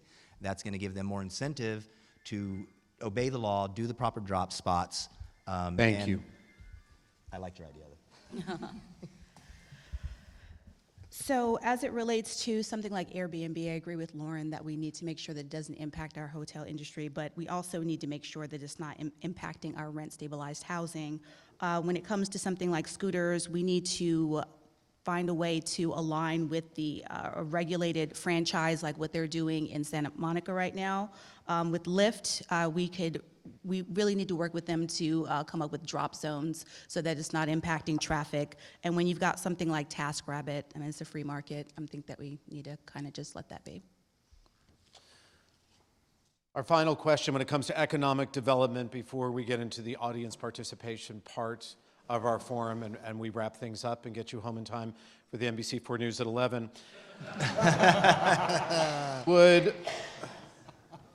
Tom, you're going to begin. Right. John, you're going to go second. SEPI, you're going to go third. What's the question, Robert? The city of West Hollywood has just issued 40 licenses for cannabis businesses. Oh, boy. As a council member, Oh, boy. what would you like the state of cannabis businesses in the city to be 4 years from now? 45 seconds. Let me make this clear. As a person living with AIDS, we opened these doors in the first place, and I systematically watched 40 of my residents die without a cookie or a joint. These people that are in our city are criminals. Some of them have been in jail for 55 years on 50 counts. You can look it up. And we have to have a strong fist when it comes to these businesses because we don't know what's coming in. And we have pot delivery services and all kinds of things that affect our lives that we have to control. and you tell me what you want to control, and we'll control it. Thank you. I'm sorry, John. Let's shake that off a little bit. Robert, I think the last year we have spent carefully thinking about how best to move forward with cannabis businesses in West Hollywood. My colleagues and I, we engaged with the Sheriff's Department, and we have a special officer assigned to alcohol and now cannabis businesses, and that person will work very closely while those businesses open and operate. And we had an extremely competitive open call for businesses to move to West Hollywood, and the 40 that were chosen have plans that I think rival any across the nation. And our... Thank you, John. Are you done? All right. How many years? Can you repeat the question, please? Sure. It was 4 years or 14 years? Like a spelling bee. The city has just issued 40 licenses for cannabis businesses. 4 years from now, what would you like the state of cannabis businesses be in the city of West Hollywood? I would like in 4 years for the cannabis businesses to be thriving in our city because the process for approval was long and thorough and thought out. I would like our residents to have a voice in the effect from the businesses, and especially those with parents and families in our city. So we keep dialogue open and make sure we educate all of our residents who may not be pro-cannabis, like a large population that we are. At the end of the day, community outreach and involvement is key to also assuring that businesses that are thriving here are supported. And let's support the cannabis businesses by providing education to residents as well. And again, candidates, I apologize for being a stickler on time, but thanks to the people in this room and the people watching at home, we have a lot of audience questions we want to try to get to. You may have heard something in those specific questions that weren't asked to your group, and you may think, wow, I really wish I could have talked about that. Remember, you've got 2 minutes in your closing statement. That's a long time for you to include something that you felt you didn't get a chance to address. Remember, there are people out here who want to meet you afterwards that you can go and answer their questions, and make sure that, you know, as we move forward, if these topics hit your head, you can always address them at some point here in the forum or somewhere else. What I'd like to do now, because we have so many questions, is I am just going to go at random. I'm going to ask you all, most importantly, you don't have to answer. If you don't want to answer the question, if you feel you've already talked about it, if you feel you don't want to, you want to wait until your closing statement to address it, then by all means, go ahead and do that. We've got 30 seconds.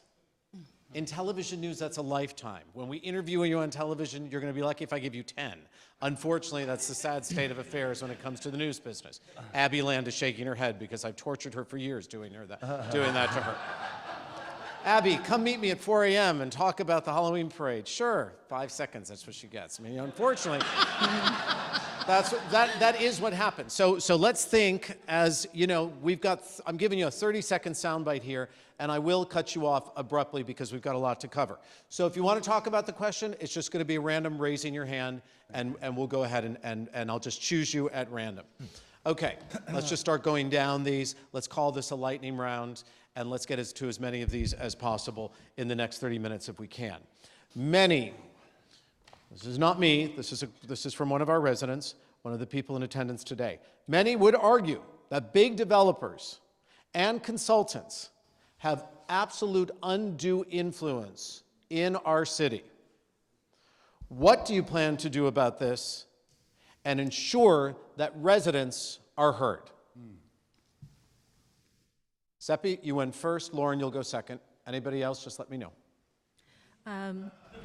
To reiterate, I've pledged to not take any money from big developers in our city. Not that it is a indication that any council members have been unduly influenced, but just to show that I believe that money should be taken out of politics and the people should be the ones making the decisions. And to that, I want to make sure that we have more resident involvement when it comes to developments and educating our residents of the proper procedures to follow when a development is proposed from the beginning to the end. That's going to be key in our city. Thank you. Lauren, you're up. Yeah, I have been offered money by developers, and I've not accepted it. So I agree with SEPI that I feel that it's the appearance of impropriety to have that money. But I do think that, you know, for example, what some of us do at council meetings to disclose that money has been given, that's a good thing. Or even we have campaign finance sheets. Anyone has access to them online, and those can be put in the back of the room when there's a Lauren, public thank meeting. you. Watch the paddles, gang. I'm sorry to do that to you, but we've got a lot to cover. And then, Tom, you raised your hand. Yeah, Lauren just said about the filings. I have a filing for John D'Amico and all the incumbents for $10,000. That's just one day of recording. I live on $10,000, folks. I'm one of you. Let's get real here. I told you every time the candidates who take all the money win, you lose. When are you going to understand that and take your city back? I want to give it back to you. I'm all ears. Let's do whatever you want. Folks out in TV land, whatever you want to do, it's your voice. Every single voice in this community counts, not just a couple. Don't be all ears, Tom. Be all eyes. Stop. Sean, you raised your hand. Well, I think that, you know, the council members here do a really good job of being transparent. I think the idea of payoffs happens up in Washington, yeah. I don't really think it happens here. And it's a capitalist world. I am definitely learning that if you don't have money in a campaign, you don't have much of a shot. You have to get your name out there. You have to get brochures out there. And I don't think taking money from a super PAC or a developer necessarily means you're going to give them your vote. Hopefully you have more integrity than that, and that the residents can see through it if you don't. I didn't see any other hands, so I'm going to move on unless somebody wants to jump in. No, he said Not integrity. again. He said integrity, Robert, and it's all Tom, about you're going to have 2 minutes. It's all You're gonna have about 2 it's minutes all at the about end. integrity, Robert. Tom, I'm not going to choose you right away if you don't Okay. behave. All right, I'll sit back. This is something that you should be able to answer in 30 seconds or less because it's a very simple question. If you could change one thing, just one thing in our zoning code, what would that one thing be?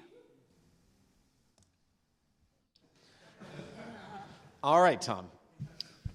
That when we have town meetings and we ask the public to do what we want them to do, and they spend all this time on billboards and bulletin boards, and they write all the things out, and we get a consensus of the community, and then once we get a consensus of the community that they don't want to do something, the next thing they know, they're selling off, or they're taking grabs of land off of Hilldale to build that project on Sunset. They're changing zones on us.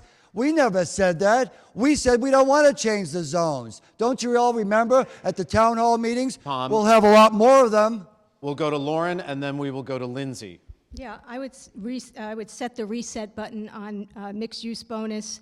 That mixed-use bonus was developed years ago before the state asked for provided density bonuses for development of housing. And so what's happening is we're ending up with developments that are out of scale with our neighborhoods. I would like to see that mixed-use bonus be some other kind of incentive. I'm not saying that it shouldn't be an incentive, but maybe an incentive that goes to developers that develop mixed, moderately priced units. I'd like to identify areas in our community that target live work development, so we actually create space for this idea that we have and we all embrace, but we haven't yet changed the code enough to see it come to fruition. I would take every residential zone and move it up one level. So R1 to R2, R2 to R3, R3 to R4. We need to allow much more residential density in this city. SEPI, you were next. I would, the zoning code would be that when a building is demolished, changing the code so that the loophole that exists now changes when they rebuild, they can use fewer units. I want the same number of units built on that parcel. or more. Hang on. John D'Amico, you had your hand up next. Yeah, I think our zoning code is incredibly complex, and changing one thing may not have the desired effect. But I think it's important to really look at the quality of design. If we're in this period of development, I think we need to make sure that the buildings that we're getting are sustainable, resilient, and that they are recognizable by our neighborhoods as buildings that belong in those neighborhoods. James. I think there are a lot of things that we need to change in order to make it, as I mentioned before, less cost prohibitive for developers to build smaller units. But I think right off the bat, one of them is parking requirements. And I mean this primarily along the major thoroughfares like Fountain and Santa Monica. I think that if we do that, if we protect our interior neighborhoods, but if we, along the major thoroughfares, make it less cost prohibitive and lessen the parking requirements, I think that that way we're going to build the right kind of housing. And I also think that... Okay, gang, I don't see any other hands, so we're going to keep moving forward. Let's take a transportation question, and we thank whoever submitted this. With the phasing out of the WeHo Pedals program and the LA Scooter program coming online, how do you view shared mobility, alternative transportation, moving forward, well said, in the city of West Hollywood? Tom, you beat everyone to the buzzer. I know. I mean, you know, let's paint the bike lane red. Let's make it really red. So all of the traffic, the trucks that we have, I think we have more garbage trucks than we have garbage if you really look around. And we're just inundated with traffic. And we need to protect these people on wheels, whether wheelchairs, fast wheelchairs, bikes, whatever inventions they're going to come up with in the next 10 years. We should put them all in one red lane. And we should guide that red lane to the city, like, you know, like in Boston, we do the Walk of Liberty Tom. there. No, but it's Tom, it is important, and you can share that with everybody afterwards. Marquita, you're up next. I would actually like you to repeat the question so I can make sure I'm Sure. answering it. With the phasing out of the WeHo's Pedal program and the LA Scooter program coming online, how do you view shared mobility and alternative transportation moving forward in WeHo? I answered that earlier when I talked about the regulated franchise options, like what they're doing in Santa Monica. 4 years ago, some declared that the bike share was going to be the wave of the future and the solution to our traffic problems, and that hasn't happened, and the system failed, and it needs to be replaced. But in looking at traffic, I would love to have a conversation around the signal sync system of automated traffic lights and how we can get that moving. I don't see any other hands right away except from Lindsay here, then Sean, then Lauren. Okay, great. A couple of things that we need to do are increase bike infrastructure so it's safer for people to bike. I think that was a big contributing factor to the success of the Pedals program. Another thing I'd like to see is expanded City Line X access. I know that people are very interested in going to the Red Line on City Line X, but it doesn't operate at all of the hours that people would like to use it. So expanding access for City Line X would be something that I want to work on. Sean. I actually think the scooters are great as long as they're in the proper lane. But I also think we also have to do studies and make it much safer for those lanes. Beverly Hills painted theirs green, not red, that's kind of but no, green lanes. I think that the city should purchase our own scooters so that we can get some revenue out of that. People are going to use them, especially when the metro line comes through. Those scooters serve as a great in-between. You know, so if you get off the train, you want to go up to Sunset, jump on a scooter, zip, you're there. Thanks, Sean. Lauren, you're next. Good. Yeah, I actually don't think the city should do that because we already did that with bike pedals and we lost our shirts. I think we have to remember that West Hollywood is steep, and so north-south, the only thing that could get up that hill is something electric. We need to have infrastructure because it's not safe to have bicycles or scooters on our sidewalks. Also regarding syncing traffic signals, that's something that Mayor Pro Tem D'Amico and I put forward in 2015, and we were told that that was going to happen after the crosswalks were finished.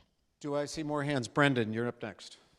Yes, shared mobility is critical to the future of our transportation network, and that includes dockless scooters. So while the city needs to invest in making bike lanes and those lanes more safe, we have to come to the realization that dockless scooters are the future, and we need to find a way to bring those back into the city as soon as possible.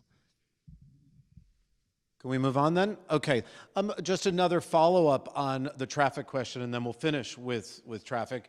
I'm sure everyone agrees with the person who wrote this.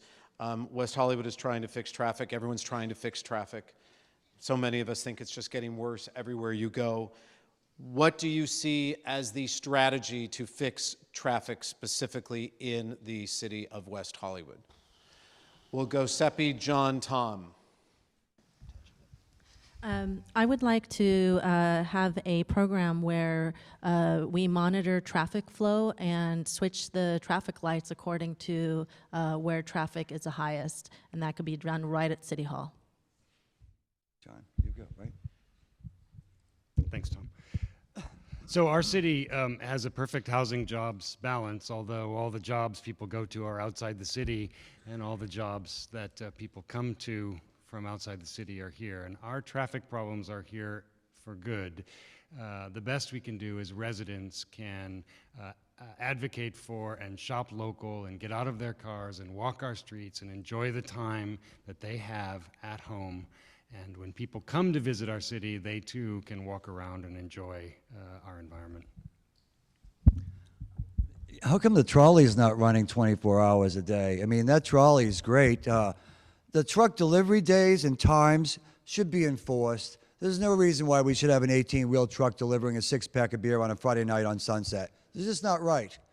And it's up to you on what you really want. We can ban a lot of these times. We can say to truck drivers, you can come here on Tuesday, Wednesday, and Thursday between 10 a.m. and 3 p.m., but don't crowd our streets at a certain time. We can do right turn only in a lot of places and not have every single light turn red and stop the impact. Thank you, Tom.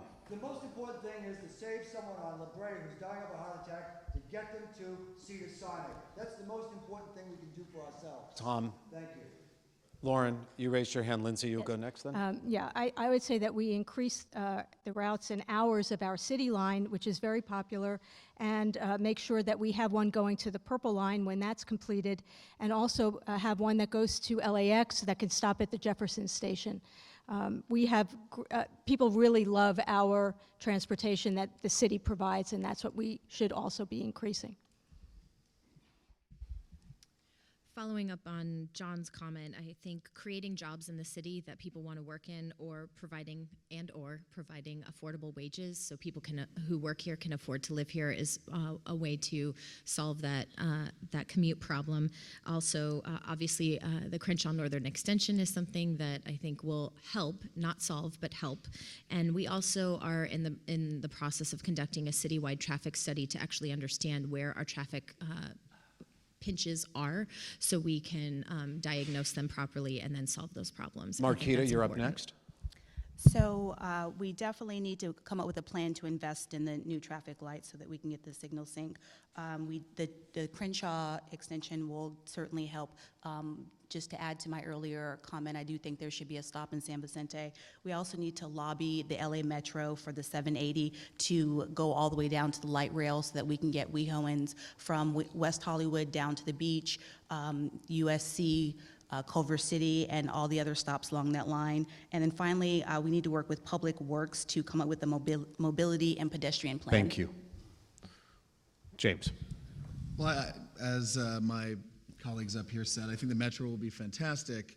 Yet again, I think rezoning is the key, transit-oriented development. Not only will it mitigate traffic, it will attract residents who aren't necessarily dependent on cars, seniors, millennials. I think what it really comes down to is we need to build housing that's publicly accessible, or that's accessible to public transportation, and end, to the best of our ability, the car-dependent culture in LA. I don't own a car. I use Lyft. I walk around my neighborhood. Can we move on then, gang? I've got one more audience question, and then we are going to go to our final comments, where everyone will get a chance in 2 minutes with their closing statements, okay? Close your eyes. Again. You don't fall asleep. You close your eyes. It is April of 2019. and you are walking into city council. You have been elected. What this person wants to know is what is the very first thing you're going to do once you are elected? Let me guess. Tom has his hand up first, right? Tom, hang on. You're going to go first. There's no need to stand, but I'm seriously, please, it's a one thing you're going to do, so it should take less than 30 seconds. After you, sir. Will you ask the question again? Sure. That's fair. Welcome to City Council. Councilmember DeMille, what is your number one priority, your very first priority as you walk through the door? To reach out and thank everyone and to welcome everyone. Everyone's voice is equal in this community. Whether you have $10,000 or whether you have $10 million, all of our residents count. All of your voices are going to be heard. I will make a promise to you tonight that I will listen to what you want me to do and not just do whatever I want to do and piss you all off. I don't want to do that. This is a democracy. Let's give it back to the residents. Let's give the city back to the residents. Thank you, Tom. And take it away from the... Thank you, Tom. Thank you. We'll go next to SEPI. The first thing I would do, and the reasoning is that our commissions have 50% more male commissioners than female commissioners, and I believe in gender equality. The first thing I would do is speak to my fellow council members about changing the rules so that there is 50-50 parity on city commissions. Do I see a show of hands from anyone else? I think the first thing I would do would get with the Public Safety Commission and do some serious studies and take a serious look at our options, whether it be our own police force within 10 years, whether we get more citizens to join the auxiliary group with the Sheriff's Department. Somehow, some way, we have to address that first and foremost. There's a lot of neighborhoods that don't feel safe. And if we come up with a way that we have presence, they're going to feel safe that way. Thank you, Sean. Yes. James, I saw your hand up next. Then we'll go Lauren MARQUITA. It's not the first item, or it's not an item, but the first issue, first and foremost, that we need to begin dealing with is homelessness. I applaud the city who's already taken some actions. Corey Plank does a great job at City Hall. But I think we need to talk about housing. And I know it's a politically controversial issue. A lot of people don't want to hear that we need to build more permanent housing for the homeless. But this is the civil rights issue of our time. And I think West Hollywood is small enough that we can be the creative city and really take the lead in building permanent housing just like other cities have done. Let's end chronic homelessness, not just put a Band-Aid on it. Lauren. Yeah, after a sigh of relief, I would look at doing an item on to help our public safety personnel, our block-by-block people, to have that they can have something to hand to people when they're crossing a pedestrian crossing and they're not doing the right thing and they're not allowed to cite people. So to be able to hand out education materials to try to get people to know what they should be doing and not. MARQUITA. When you look at the matrix of the city of West Hollywood and you look at who reports to whom, at the very top it says that city council reports to the residents of West Hollywood. And so the first thing I would do is I would meet with all of the advisory boards who represent the different segments of West Hollywood, the disabled community, the senior community, the lesbian and gay advisory board, the women's advisory board, and get a needs assessment from them and find out from them what do they think that I should be doing. That's what I do in the morning. And then in the afternoon, I'd start working on this homelessness thing. Lindsay? About April is when we should have that financial study on how we can fund the Crenshaw Northern Extension. And so I would take that study and show Metro how we can build it early and exactly the way we want it in our community. And John, and then Brendan. I would get back to work.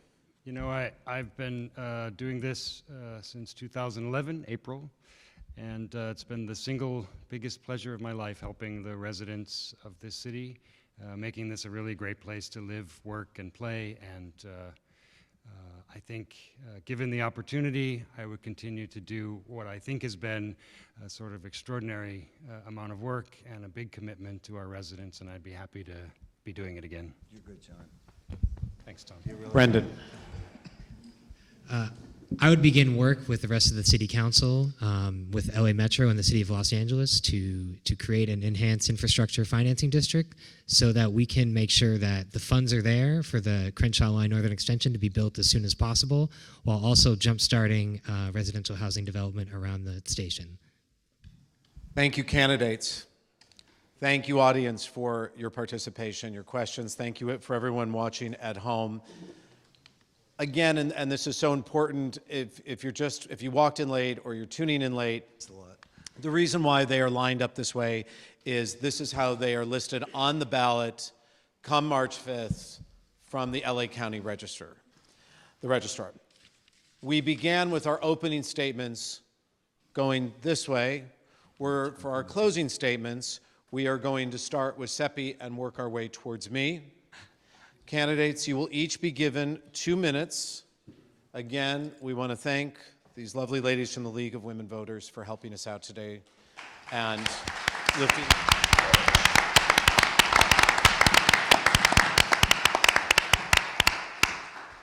So candidates, take a breath. Again, you have 2 minutes for your closing statements, and we will go in reverse order of how we started, and that would mean SEPI SHYNE, you will begin.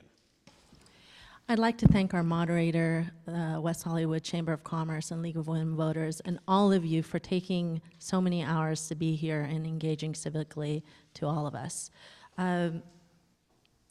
We spend a lot of money in West Hollywood on various studies, and they're all very important, and they give us a lot of information for different issues, and we hire firms to conduct those. And I want to make sure that we have a lot more participation from our residents. There's a huge amount of population, most of the population, that doesn't even take these studies. We need to isolate and develop we need to do a study within a study and figure out how we can reach our residents and educate our residents. And so I want better information flow from City Hall to go to our residents. So when we do a community study, which is so important and gives us demographics information and gives us information of what social services we need for requests for proposal, we have a lot more people taking them. Once we engage residents and educate them, we can then have a better idea of exactly how to develop affordable housing and what type of housing. As a renter, I know that we need more apartments built than anything else. I know as a middle-class family, my wife and I need affordable housing units if we're gonna move and buy a home. So I wanna make sure our proportions go up from 20%. We need to deal with our homeless crisis with compassion and solutions, proactive solutions. We need our homeless population that has kept growing now over 100 to know where to go and get services, not just rely on one person trying to walk through West Hollywood to let them know where they are. And we need our residents to know who to call. Environment. I want us to build a green canopy in West Hollywood, preserve Plummer Park, preserve our green spaces. I'm SEPI SHYNE. I hope I can count on your vote on March 5th. Thank you.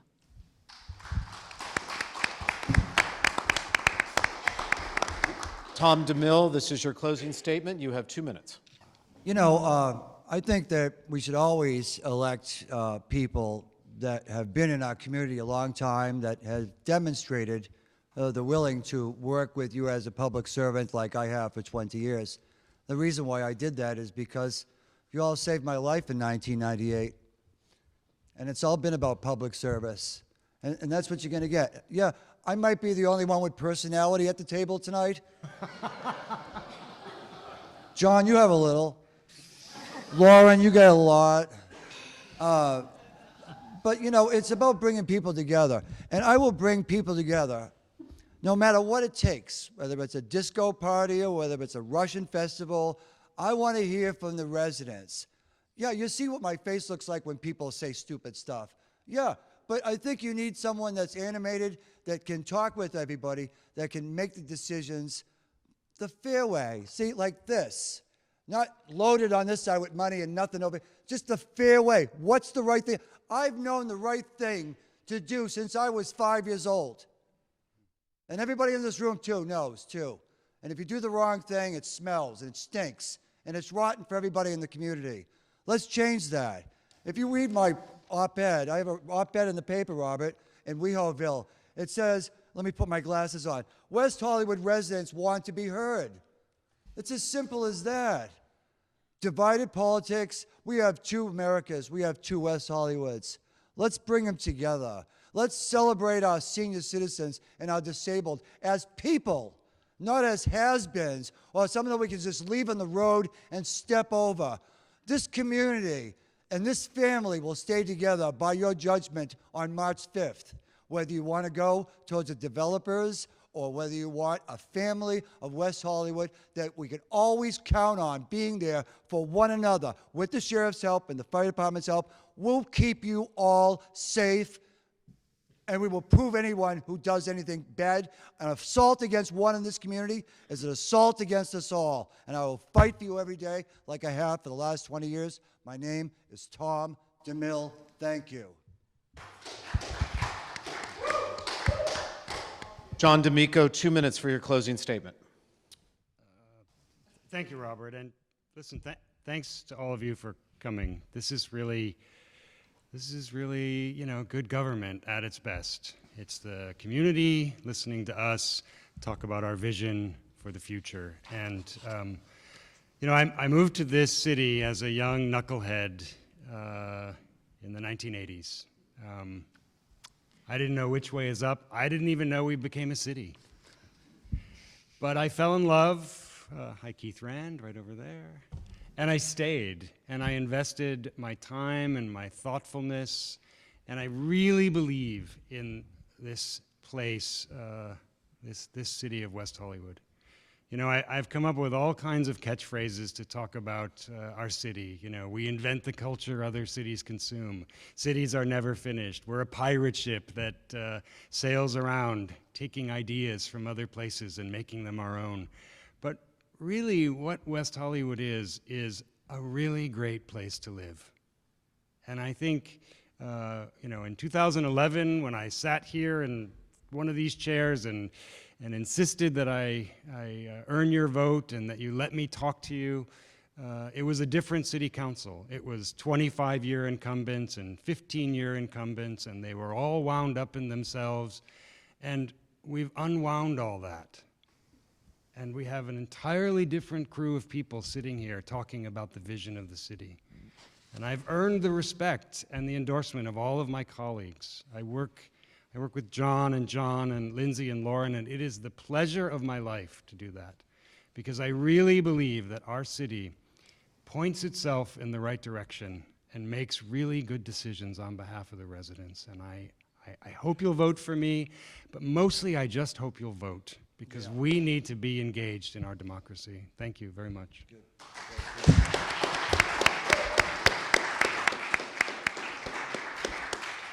Marquita Thomas, 2 minutes. I want to thank everyone again for coming out tonight and listening, and thank you, Robert, for your insightful and sometimes terrifying questions.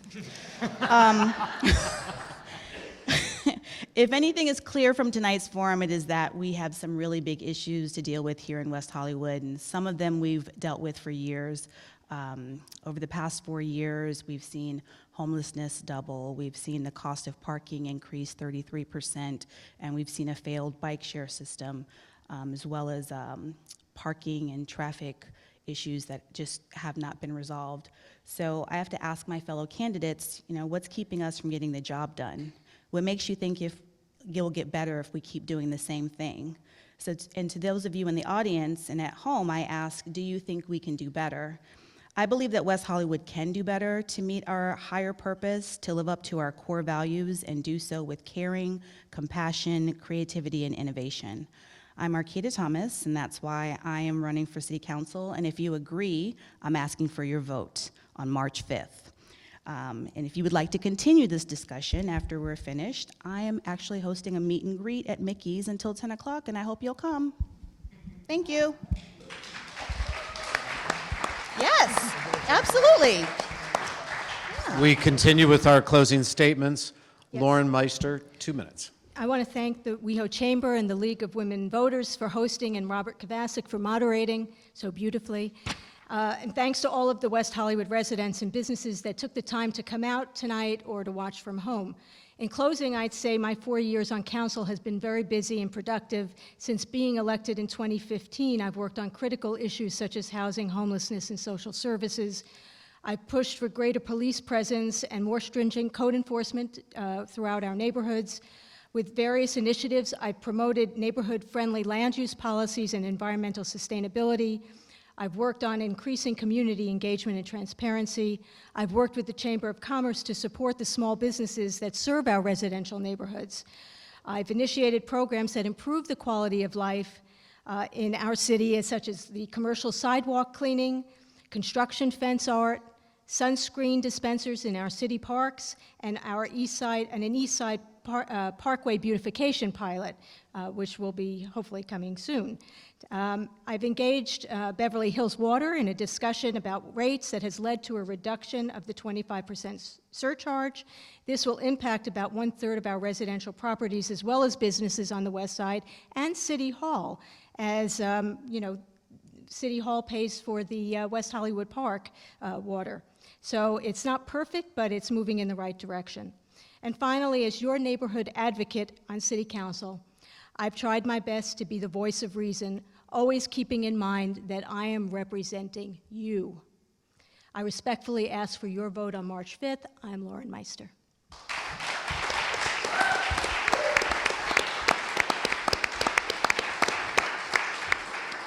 Sean Davis Mooney, your closing statement. First of all, let me thank the residents for coming out tonight and getting involved, both here in person and at home. I want to thank the Chamber for the wonderful endorsement meeting we had, and definitely thank the League of Women's Voters. I've learned a lot in this. I have told you I'm from the private sector. I did start out in public service early on in my youth with, ACT UP and fighting for LGBT rights then. I've served in the U.S. military. I went to Desert Storm. So I definitely know some of the hardships of our veterans that they're facing, and we have a lot of homeless veterans as well. If I am elected to City Council, I will definitely make sure that we have incentives to bring small businesses in. I will make sure that we have affordable housing, we take care of our seniors, and that no stone is left unturned. It's going to be a choice from you to take a chance on someone, to get a fresh set of eyes on things, change the conversation a little bit.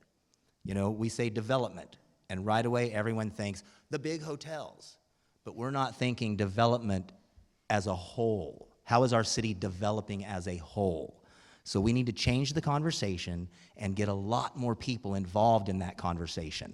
I see a nice, range of ages here, but we have a lot of young people moving into West Hollywood that have no idea what West Hollywood was and is. When I moved here in 1993, it was one of the only places in the country a young gay man could move to and be safe. And I want to preserve that and preserve its history, as well as move into the future with proper development, being housing, police departments, businesses, and I want to make sure that we are giving a living wage and that all of our residents have the basic human dignities. And last, I would like to thank our council members, the incumbents. They're wonderful. I don't have any problem with the job they have been doing. I do think there's too many Johns on the board, on the council. We might be able to change that. But no, they're doing a great job, and I think all of us have the same desire. So I'm going to ask for your vote on March 5th. Sean Davis Mooney. Thank you for having me.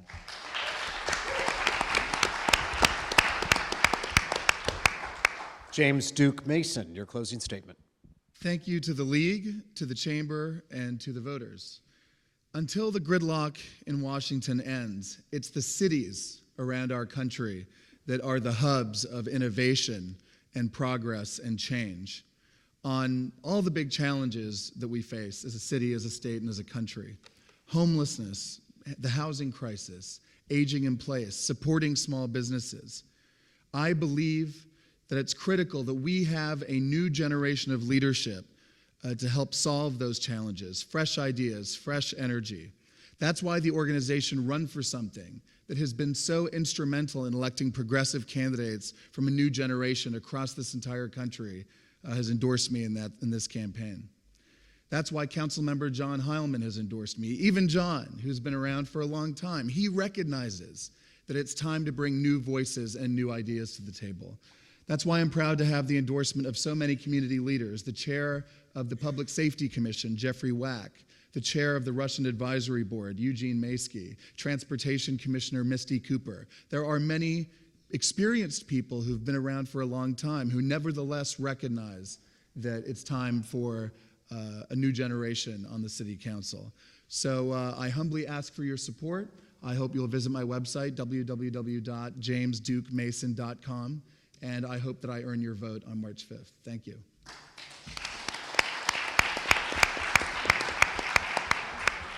Brendan Hood. Thank you again, everyone, for being here tonight. West Hollywood was founded 35 years ago as a beacon for economic and social justice. In order to protect that legacy for the next 35 years, for all residents, the city must take bold action. Our housing crisis will never be solved so long as we continue to prohibit the housing development needed to keep up with population growth. While rent stabilization and inclusionary housing programs help those lucky enough to qualify for them, the only real solution to the housing crisis is to build more housing and a lot of it. Our traffic woes can only be fixed by providing people with real alternatives to driving. And that means bringing the Metro Crenshaw Line Northern Extension here as soon as possible. While some council members question the cost of the project, the city has many funding tools at its disposal to raise the revenue needed without impacting city services or raising taxes on its residents. All it takes is political courage. As for homelessness, there is roughly one shelter bed for every homeless person in LA County, among the lowest rates in the country. We must invest in more shelters and more permanent housing solutions. And we must make sure those facilities are safe, are clean, and are easier to use so homeless people actually want to use them.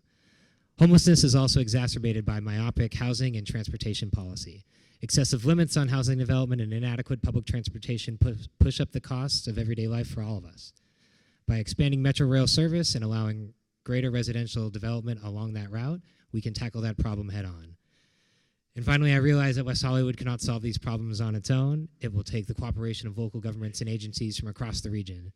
But with so many issues in the past, when West Hollywood takes the lead, change happens. If you believe it is time for West Hollywood to lead again in the issues that matter, then I ask for your vote on March 5th. Thank you.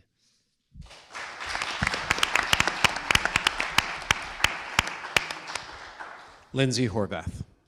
Thank you. Thank you again to everyone who made tonight's forum possible. And I really want to thank the City of West Hollywood, all of the residents who gave me the opportunity to be of service as your council member. It's allowed me to learn and to grow and to gain valuable experience that I want to continue to invest in improving our quality of life here in West Hollywood. You've heard a lot tonight about people's ideas or their priorities for what the future could be in West Hollywood. But I think what's also important to evaluate when you're thinking about who you're going to vote for on March 5th is a record of action. With me, you know what kind of action you're going to get. That tireless, relentless, hardworking servant leadership that I've been bringing to the city, starting as a grassroots activist, as an advisory board member, as a commissioner, and now as your council member. It doesn't start when you're sitting up in these seats.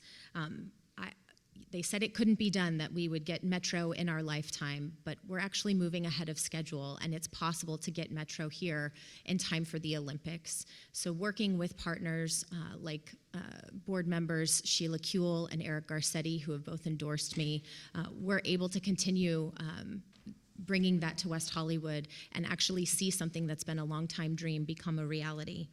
Working with our public safety officials is also something that's been important to me. I've worked with our sheriff and our local station on everyday issues and even the high-profile issues that really demand our attention. We have to continue to focus on these issues and not turn a blind eye to the things that are happening in our community. And despite the pressure that I've put on them, the deputy sheriffs and the firefighters have both endorsed me in this race because they believe that I have the experience it takes to do the job. But most importantly, I want to work with my colleagues, all of them, because you sent all of them to the City Council, and I will work with whomever is elected. I want to work with you to improve the things that need to be fixed. I ask for your vote on March 5th. Thank you.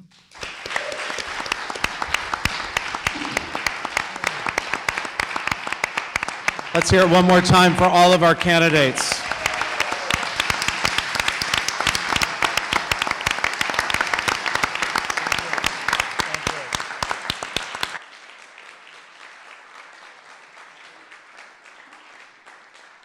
Just a few reminders, there are 3 seats that are up for election on March 5th. The last day to register to vote is February 15th. Wait, you can't walk out yet. I have a personal note.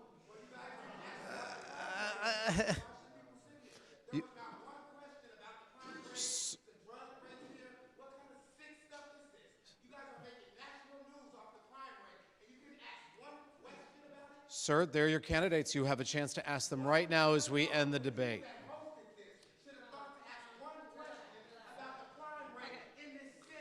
Thank you all for being here.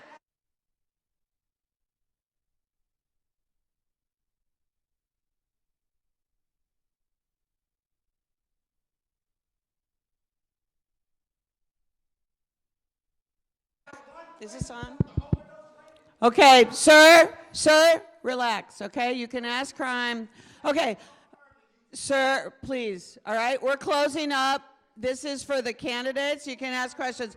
I want to thank the League of Women Voters. I want to give a big round of applause to Robert Kovacik from NBC.